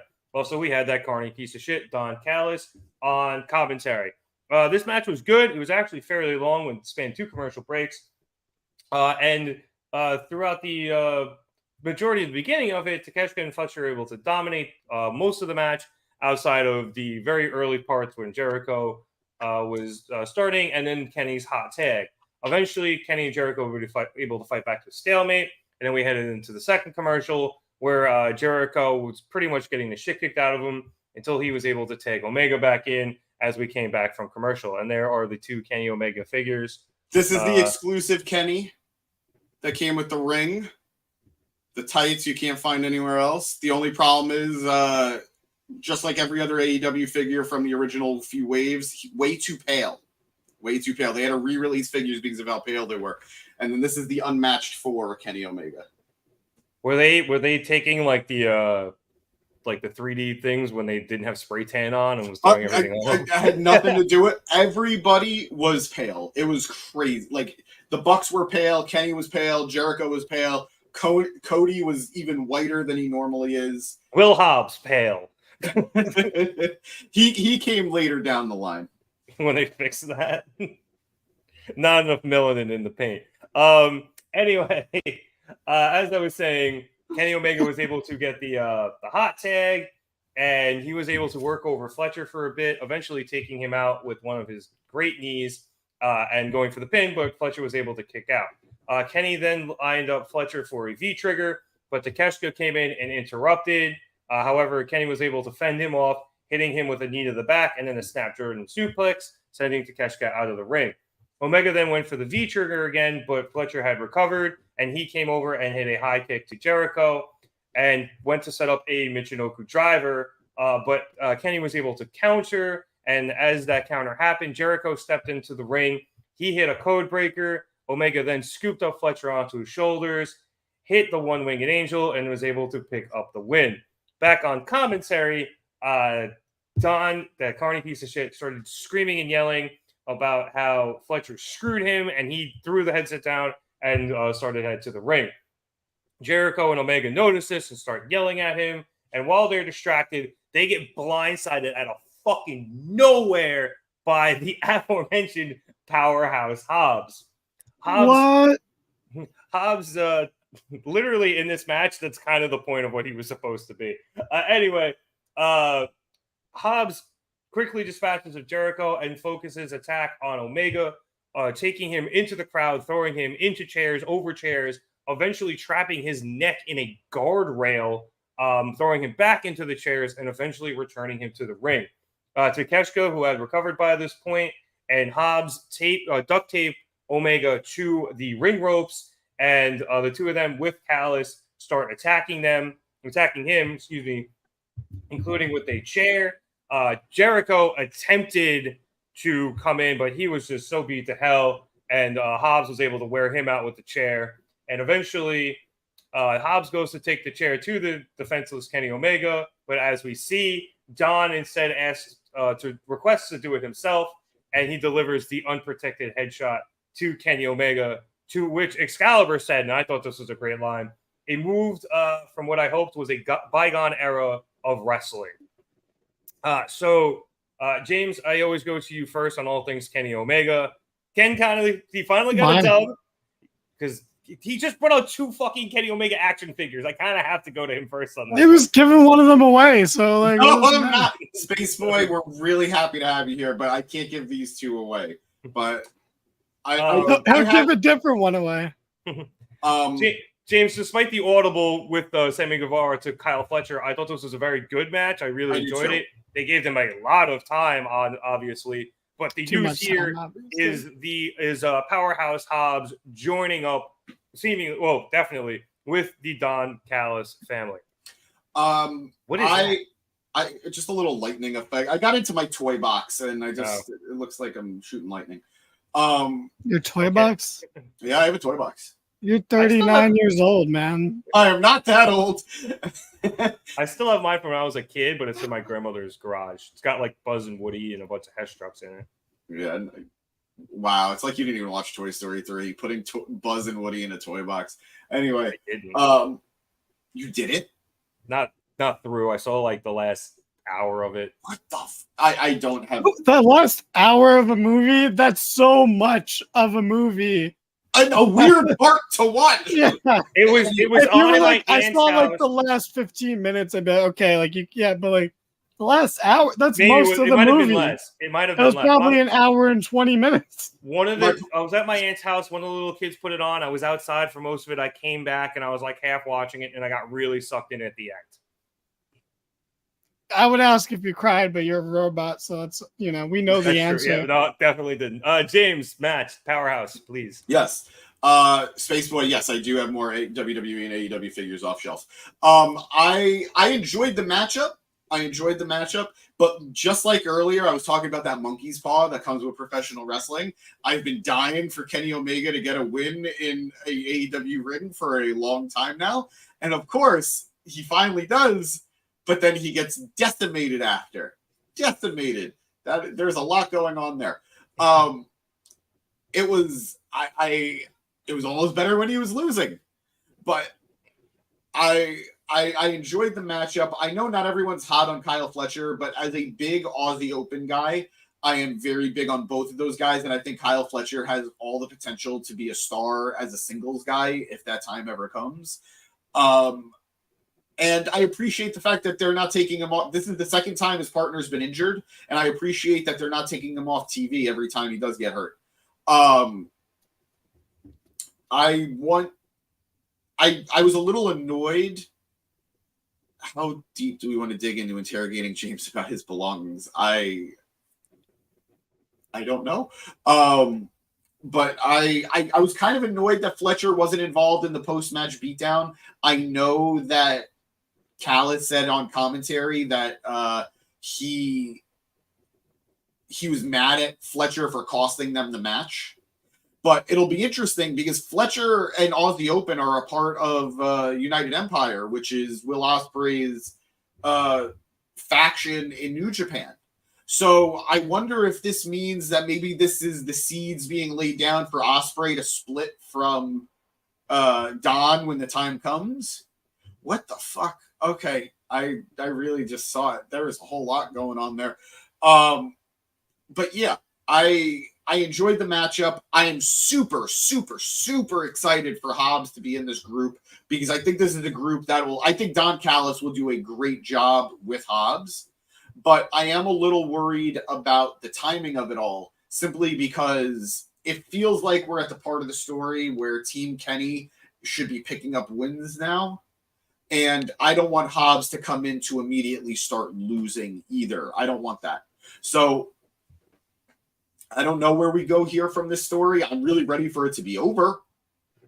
But I guess the ride is just going to keep on going. And Hobbs is an interesting new addition to this. And as we heard earlier, Edge said it and multiple other people have said it. Almost every legend that comes in is excited to work with Powerhouse Will Hobbs. So there's a reason. Punk said it. Punk said he worked with him. At Grand Slam, if I'm not mistaken. Yep. Punk said it. Brian has said it. Multiple people have said it. They recognize the talent that is Powerhouse Hobbs. And I hope he starts to get booked in a way that the fans get to really appreciate it. I know we're all fans of him here on the pod, but it's almost in spite of everything. I genuinely don't remember. Was Hobbs ever a TNT champion? Yes. Yeah. Yes, he was for like a week or two. Yeah, QT cost Wardlow the title. Yeah. And then they immediately put it back on Wardlow for some dumbass reason. Well, it got us to where we are now, which is the best the title's been since like Darby had, or since Miro had it. Probably. So. Outside of that, well, there was that little run there where it was Joe Darby Joe again, which I didn't mind. Yeah, but that wasn't better than Miro, but that was good. No, it wasn't better than Miro. But it was still good. Yeah, but I agree with this person here and you, James. I really do like Hobbs in this faction. I think it puts him, into a more of a maybe not main event, but upper mid card, not upper mid card, but upper card position. Yep. In terms of who he'll be facing, because he'll be facing Jericho, he'll be facing Kenny, other members of the Elite if they get involved again. Also Ibushi will more than likely be involved again at some point, and he'll be getting the rub from Callis, and he'll be getting rubs, on his own team from guys like Will Ospreay and Takeshita, who I think is also a star. So, do we know why Sammy Guevara couldn't be there tonight? I know he said he wasn't cleared, but is there a legit reason? I haven't looked. I hadn't looked. I don't know when Ty is due, so I don't know if it's anything to do with that. But as of right, I haven't checked. If producer boy, maybe if you can just double check for us and see if you can find anything on that, I'd appreciate it. Yeah, can we get a numbers crunch on that, producer boy? Can we get that a 411 on that? But yeah, again, like I said, I thought Fletcher was a pretty good job coming in, and I agree with you, James. Despite the fact that Fletcher is cool with Kyle with Will, obviously because of Aussie Open and United Empire and everything, he isn't part of the Don Callis family. I'm not entirely sure if Will is officially a part of the Don Callis family or he's just like a distant cousin. But either way, I thought it was a good way to get a guy in who was tangentially related to the storyline, but still played the role that they needed him to play. Danny, I know you initially weren't high on Fletcher joining the match, but did you like the match? And what were your thoughts on Hobbs joining the Don Callis family? I'm still not high on Fletcher joining the match. And again, there's nothing personal against Fletcher. It is just a boring substitution. Then Sammy, and I'm not even a big Sammy guy. This is literally someone who's integral to the story, couldn't make it for whatever reason. And then we throw in someone very tangentially related that is just obviously going to get pinned. And then we have to invest in a long match. I couldn't be bothered with that whatsoever. And again, it's nothing against Kyle Fletcher. It's just this was not the place for him to be. So I couldn't give two shits. I think if you're going to do this, something has to change. The match has to be shorter. You have to change the match in some drastic way, shape, or form. Or even, don't even have the match. Just have the beatdown. And then you have the baby faces win, and then the heels beat them up after. So it's everyone's neutral at the end, except for Hobbs.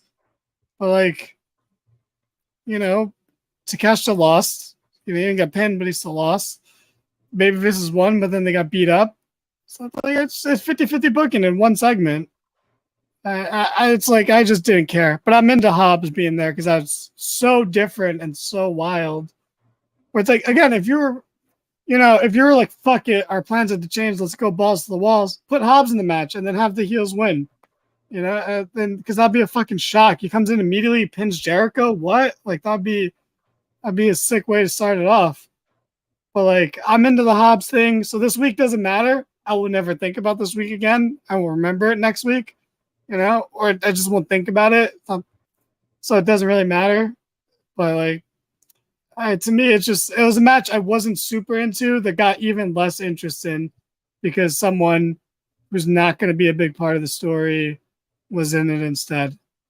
So it kind of became hard to care about. But then Hobbs came out, and now I care again. I'll be interested to see where that goes. I am curious to know what the direction was before Sammy got hurt, before Sammy was, unable to appear. Whatever. Space Boy, what test? What's the test? What type of test is it? Let us know. Whatever the reasons were, whether it was something related to Ty, actual health issue, travel, whatever it was, unless this was planned, I'm curious to know whether or not they were planning to have Jericho and Omega go over Takeshita and Sammy. I'm very interested to know what their initial plans were there, because I do think James has a point where Jericho and Omega and whoever else has been on that team has been losing for so long against these guys. We're kind of at a point where it's like, all right, if we're going to get somewhere in this feud other than just total domination homes, they got to start picking up a couple of dubs. So I'd be interested to know what the original plans were there, but I think in terms of an audible, this isn't necessarily a bad one. So that was that. All right. After that, Space Boy has a math and science test, by the way, guys. So good luck, Space Boy. Yeah, look, math sucks, but it's pretty important. Science doesn't matter. You can know science perfectly, and people won't believe you. So yeah, doesn't matter. But good luck. You got this. I was good in science up until chem, and then chem kicked my ass. God, that shit was hard. But I worked through it. Anyway, after this match, we went backstage to MJF, where he was in the trainer's room, recovering from the beatdown by Switchblade. I was trying to Blade Runner. Thank you. That's what I was looking for. And Renee goes and finds him there and asks him about Switchblade's attack and his subsequent challenge and MJF's acceptance of said challenge. MJF starts to respond, but in the background, you're going to have to be more specific than Adam there, JL. In the background, we see the Acclaimed starting to mess around with stuff. And Caster kind of shoves Bowens and Daddy Ass away and walks up and replaces the trainer massaging MJF's shoulders. And Caster gets away with it for like 2 seconds before MJF realizes it's not the trainer. And he jumps up and starts going off on Caster, yelling at him to stop leaving notes in his locker and stop sending him creepy tweets and stalking him and just get the fuck away. Leave me alone. And Caster's like, okay, you're the king, man. You're the king. It's cool. I'll leave. Okay. All right. So Caster leaves and MJF is like, Renee, I can't believe this guy. He's stalking me. Renee's like, I know. I've seen the tweets. They are graphic. And MJF's like, all right, I can't do this alone. I got to call Adam. So he calls up Adam Cole, and it goes right to voicemail. So, Danny, a lot happened in a very small short period of time here. But the Caster... Hey, why are you sending it to Danny? Because I sent it to you first last time. I was making a joke. Danny I was making a guy. I don't get it. What was the joke there? Anyway, oh my God. Like saying, got that. And I thought the straight to voicemail thing with Cole was a very good yet poignant way to cap off this segment. Yes, the segment was brief, but it was important. Do you guys remember MJF and Adam Cole, the bromance of the summer? Well, get ready for MJF and Max Caster settling down for the winter. Okay, MJF had his summer fling, and yes, now it is cuffing season, and he needs to settle down with his fellow Long Island boy. Okay, they can cozy up in a nice fucking shitty mini mansion on shitty Long Island together and drink Long Island iced tea, whatever they drink up there, and just settle down for the winter. And we are here for it. But yes, this is what I was getting to. This tweet stole my thunder, but we are going to get MJF and the Acclaim versus Bullet Club Gold because MJF's friend isn't there for him, so he's going to turn to his new friends, the Acclaimed and Daddy Ass. Okay, Kevin, Novak, you guys need a father figure? We got a Daddy Ass right here for you. Okay, he's willing to take in new kids because his kids suck. So he's willing to take in any pair of children. So you two might just fit the bill. Okay, maybe just work on a little gimmick together. Maybe you guys can work on an entrance, and he'll support you guys as opposed to his own kids. So yes, I am looking at the Acclaimed and MJF on this versus Bullet Club Gold on the same levels as the Elite versus Hangman and Dark Order from that episode of Dynamite. Okay, there's the way I'm viewing this match. I am so into this, and I am so glad that Max finally gets to bring his online love for MJF to the screen. Max and Max, okay? Just you got to bring this relationship to the max. It is what what can go wrong? This is perfect. This is as good as things get. I love it personally because, like you said, Caster's online, whatever you want to call it, anywhere between flirting and harassment of MJF has been funny ever since it has started. And I'm not entirely sure how far back it goes because I think they know each other from Create a Pro Wrestler. So this has probably been going on for a very long time. But James, you did give us an interesting theory in our group chat, and I'm not entirely sure if you've gone back on it now following the Adam Cole and Roderick Strong video package we saw earlier in the night. But you thought we could end up in a scenario where it's MJF and the Acclaimed against Bullet Club Gold against Adam Cole, Roderick Strong, and the Kingdom. Even if it's not like a three-way rivalry, although I think it is very possible, I think at some point or another, all three of those units are going to go against one another. And Adam could be reluctantly teaming with Roddy in the Kingdom. Yeah, it's very possible. It's very possible because look, I don't know if we talked about it when we were talking about Bullet Club Gold's promo, but in the beginning of it, they are acknowledging and addressing Adam Cole before they switch over to MJF. Can we not talk about the Jets, please? Thank you. Okay, so we'll go back to his original comment. Yes, NXT is going to destroy Dynamite and the ratings next week.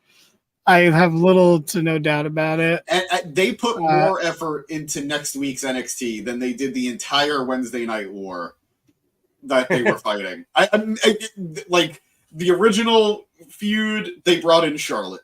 This time around, they're bringing in Cena, Cody, Heyman, Asuka. And Bex is already there. Yeah. So is Judgment Day. Like they already got. Yeah. It is a lot. I feel bad for Edge, honestly. No, I'm curious to see how it goes, but And you know what the thing is? This isn't going to be the only time we deal with this because playoffs. Yeah, hockey, man. Oh yeah, that's really what this is. It's hockey. Oh, next Wednesday is hockey. I thought it was. I thought so. Playoffs. No, it's baseball. Baseball playoffs are on TBS. But after that, it's going to be hockey because TBS has the hockey rights. No, they have that on TNT. Turner does have it, but they okay. All right, then we're good. Then we're good. They did that last year. Yeah. James. All right, fair enough. I had cinnamon raisin bread for lunch. I got up at 2:30, so my lunch was my breakfast, which was a bagel. What team do you like, Space Boy? What baseball team do you like? He doesn't like baseball. He said he loves baseball. I don't believe it. Well, if you're a Met fan, you've come to the right place. Space Boy, no. That's funny. That's funny. That's cool. That's fine. You can like the Astros. They're a dynasty. Sure. That's understandable. I mean, I used to love the Astros back when they had like Berkman, Bagwell, and Craig Biggio, Roy Oswalt. Yeah, I used to love them when they were in the National League as well. Yeah, the black, red, and gold Astros, and then obviously they cheated, but they beat the Yankees, which made me like them again. So, unless we have anything more for MJF and Caster, which it's just great. It was not much. Yeah, I love it. I've been looking forward to it. If you follow either of them on Twitter, this is a really nice payoff of years of Twitter scrolling. And that makes sense why your name is Space Boy. Yeah. Oh, I should have worn my Arian Foster Texans jersey. I almost wore it. So yeah, very much looking forward to it. And somehow we're going through all the Create a Pro people. I hope MJF and Statlander interact sooner than later. That'd be funny. She made a comment about him semi-recently. I'm trying to remember when, but she made it. They tweet about each other frequently enough. But I mean, they're also just this. They're all just they're Create a Pro, but they're all Long Islanders. Yeah. Well, you know what? It was in an interview. She said, when she had her injury, like, Max is a dick, but like he did check in on me all the time. So Max, MJF, Max. I like that the Long Island people like to out MJF as an actual good person. That's how they get to him. Yeah. After this, we went to commercial and we came back. We had a cool Samoa Joe video package. It was very short, but and he didn't like say a whole lot, but it's Samoa Joe and it just made him look fucking awesome. Sitting there in a suit, with a stogie and a fucking thing of scotch or some sort of whiskey. He looked dope as shit. After that, we then went to the debut of Timeless Toni Storm. She faced off against Sky Blue. I only wrote 2 things for this match. One, Toni threw to commercial while having the match, which was amazing. She was like, and now a word from our very important sponsors. And Excalibur was like, did Toni just throw to the picture-in-picture? And then it went right into the picture-in-picture. Love that. Toni won with a hip attack in the corner after she like posed for like 10 seconds and then hit a Storm Zero. This match is very good. Sky Blue, I think, as we say every time we see her on screen, she continues to impress us. But James, I mean, this was about Toni's character work here. This match, it was phenomenal. Her makeup was all smeared and messed up, and the way she started the match by introducing herself to the referee and then introducing herself to Sky and then using that to short arm clothesline Sky, it was just all perfect. And I said that when this started, Sean Ross Sapp. So give me a little bit of credit there. We should get Sean on the pod, honestly. Be fun. Right? We should. Yeah. No, I'm all for this. Toni is a gem. She is right now. She's carrying the women's division on Dynamite, in my opinion. Oh, Kevin, that is a stray. Damn, yeah, that was rough. That was funny. Damn, dude. Realistically, though, it's not like Tay was even part of the women's division by the time. Oh my god, I get it. Brazilian, whatever. Like, come on, let it go. What did I do? You're getting defensive of your girl. You don't want to see her. No. I'm saying it's not like she was even important in the division at that point. Yeah, honestly, she was just either with Sammy or she was with the Jericho Appreciation Society the whole time, and then eventually she got pregnant, and she was literally just Sammy's wife there for a while she was on TV. I could have swore I heard Toni say that, but I thought there's no way she said that. So that's very. Well, I heard she said something. I didn't hear the slap. That was after she threw the picture. She was saying it as they were thrown. So I think she probably thought it was already like on picture in picture. Yeah, because it was as the screens were shifting, it came through at the tail end. So yeah. Yeah, no, Toni knows what she's doing. And, it's like Eric said, but without the, like, pent-up male aggression behind it. Like, she knows what she's doing. She's leaning into it, and she is just making it all work beautifully. And this character has taken off so quickly. It is just fantastic to see. Yep. It is fantastic. And, again, it's vindication for me and for Rev because, we were right about Toni Storm all along. And James, at least James, you accepted your humble pie where Chad tried to fucking act like he never said anything. He tried to reverse engineer it in a way where he was somehow also right. He couldn't admit he was wrong. He was saying that he liked NXT Toni and then didn't like AEW Toni, and they were like pretty much the same Toni. So. No, he tried to say that he said all along she needed this like a character or something. It's some bullshit that was just. I was like, I love this because she's posing there and then she remembers she has to go and hit the hip attack. Like she's like, oh shit, I'm wrestling. I'm loving the subtle. I'm loving the subtle makeup too. Also, it's good camera work to zoom in, like to catch that facial expression. How many instances can we think of with AEW where something sort of gets over naturally? And they go with it. Yeah, the Acclaimed is the other one that I could think of off the top of my head. Where it's just like they probably didn't intend for this to get as big as it did, but it's turning into probably Christian and the father stuff too. Yeah. I mean, I'm sure there's more examples. It just becomes harder to think about, because it's like how much intention do you have behind it? Because like Orange Cassidy got incredibly over and then they pushed him to the moon with like the Jericho feud. Yeah. But then, it was like the pandemic, so it became hard to tell like how much anything was working. But there's more examples of them listening than not. There's like the John Silver. Yeah, no, for sure. Yeah. Like John Silver is one of the few like completely drop balls, But I'm trying to think like what the timeline was with everyone singing Judas for Jericho. Like, did that start after Sammy started doing it in the pandemic? Or no, was that started with the cruise. That was started before the pandemic.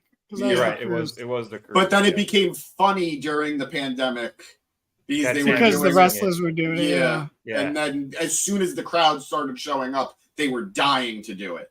Yep. So yeah. So yeah, you whoever's, I think it was producer or Eric in the chat that said it AEW tends to go with things a bit more than WWE does, which I think makes sense, and B, I prefer that. Yeah, I think it's a very good way of doing business. If something is over and the crowd wants to see it, give the people what you got to give the people what they want, and that's what makes you money. So it would be, the Garcia dance thing getting over. Like he was just gonna do it either way, but it got over, and now he's integrated it, so much into his character that he fucking got Tony Khan to do it the other week. So wonderfully, so well, he did it so well. I mean, not that I could do it much better, but goddamn.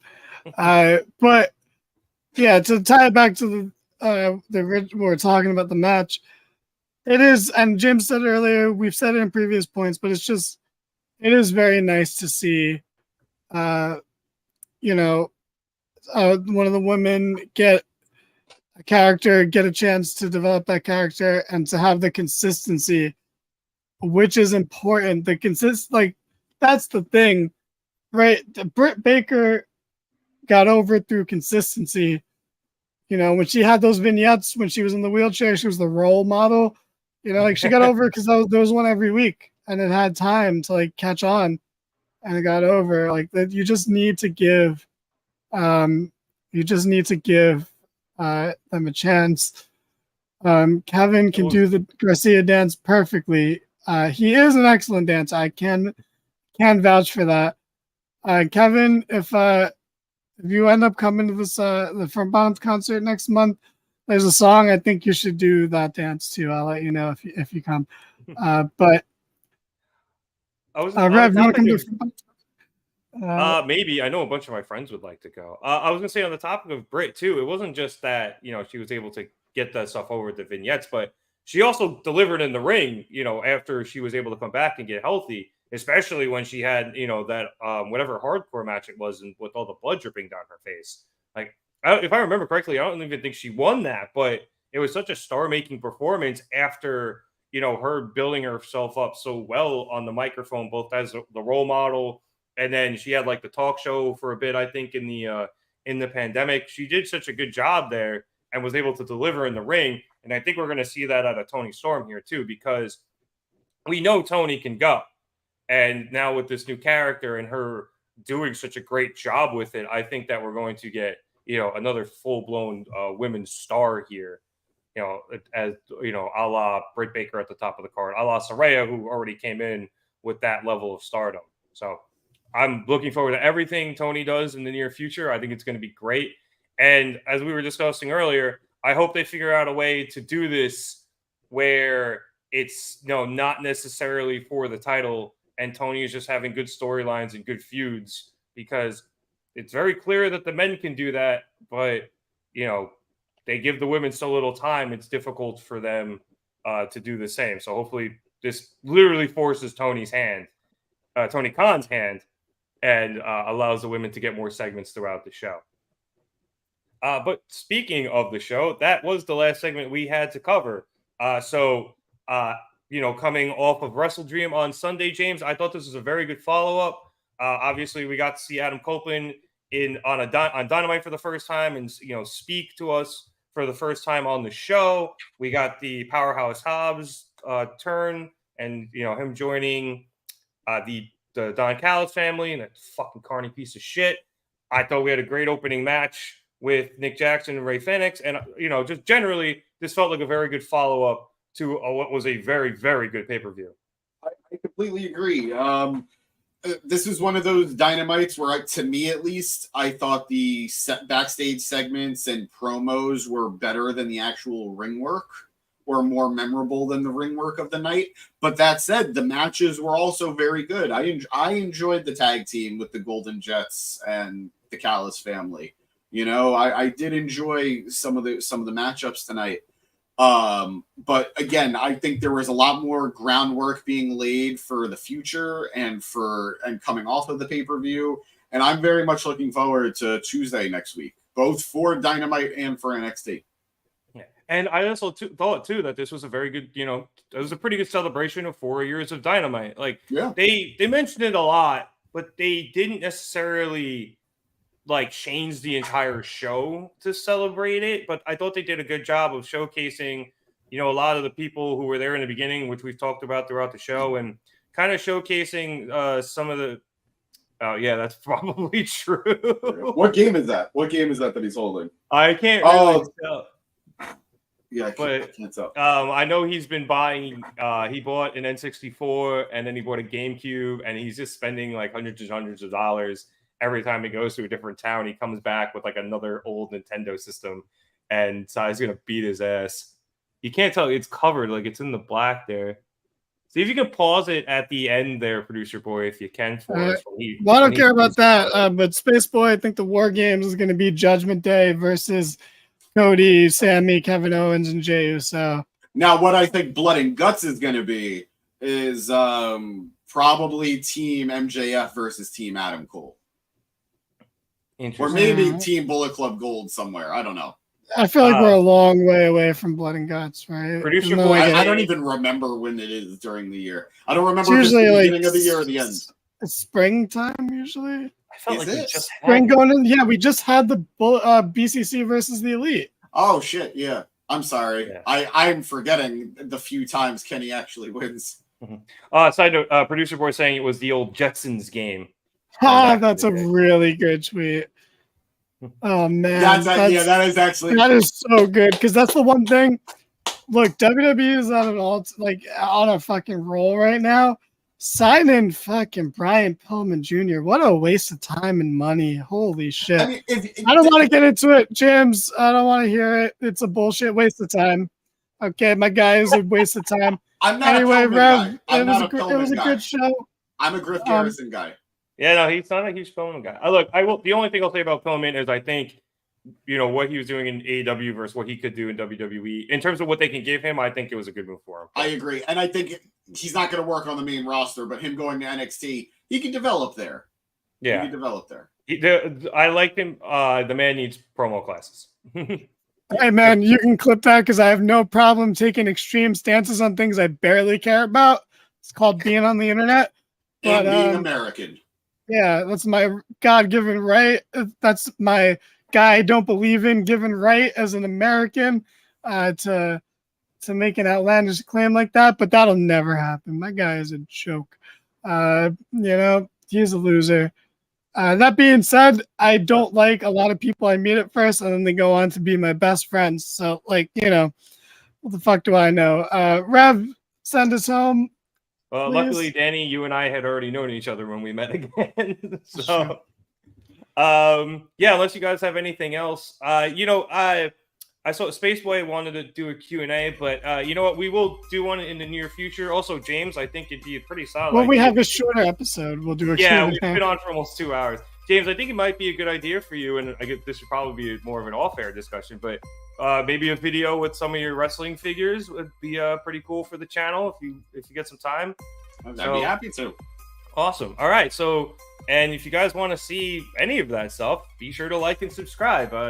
As Space Boy, we thank you for subscribing, and anybody else who has joined here tonight who hasn't necessarily been in the comments, like I said, please, subscribe so that you can join with us in the future. James will be covering Impact on the Gym Pack Zone tomorrow, so you can tune in for that. WWE has a pay-per-view this weekend. I don't know which one it is. Fastlane. Oh, so it is Fastlane. Oh, so Jay's going to show up this weekend, allegedly. That's interesting. Yeah. I wonder if that's going to be a permanent thing or they're just bringing her out. Either way, they will more than likely have a prediction show coming out before then. And then we will also more than likely be live after Fastlane, Space Boys. So yes, please join us then. Danny, when things are important, we'll do Raw Fast Forwards on Monday. We are trying to get Chad to do NXT on Tuesday, but obviously next Tuesday, big deal with both NXT and AEW Dynamite going up against each other head to head. So be sure to subscribe, and we will cover at least Dynamite and hopefully both shows on Tuesday. And then normally, obviously, we will be here Wednesdays after Dynamite. Also, for those of you with social media, you can check us out on all of our platforms below, Twitter, Facebook, Instagram, and TikTok. I always say go to the Instagram. Danny and James are doing a great job over there creating memes. What about SmackDown? We unfortunately don't really cover SmackDown too often unless something major happens. It's just SmackDown's a garbage show. It's also really tough for us to get it on Fridays, Space Boy. So it's like the one day a week we try to take off.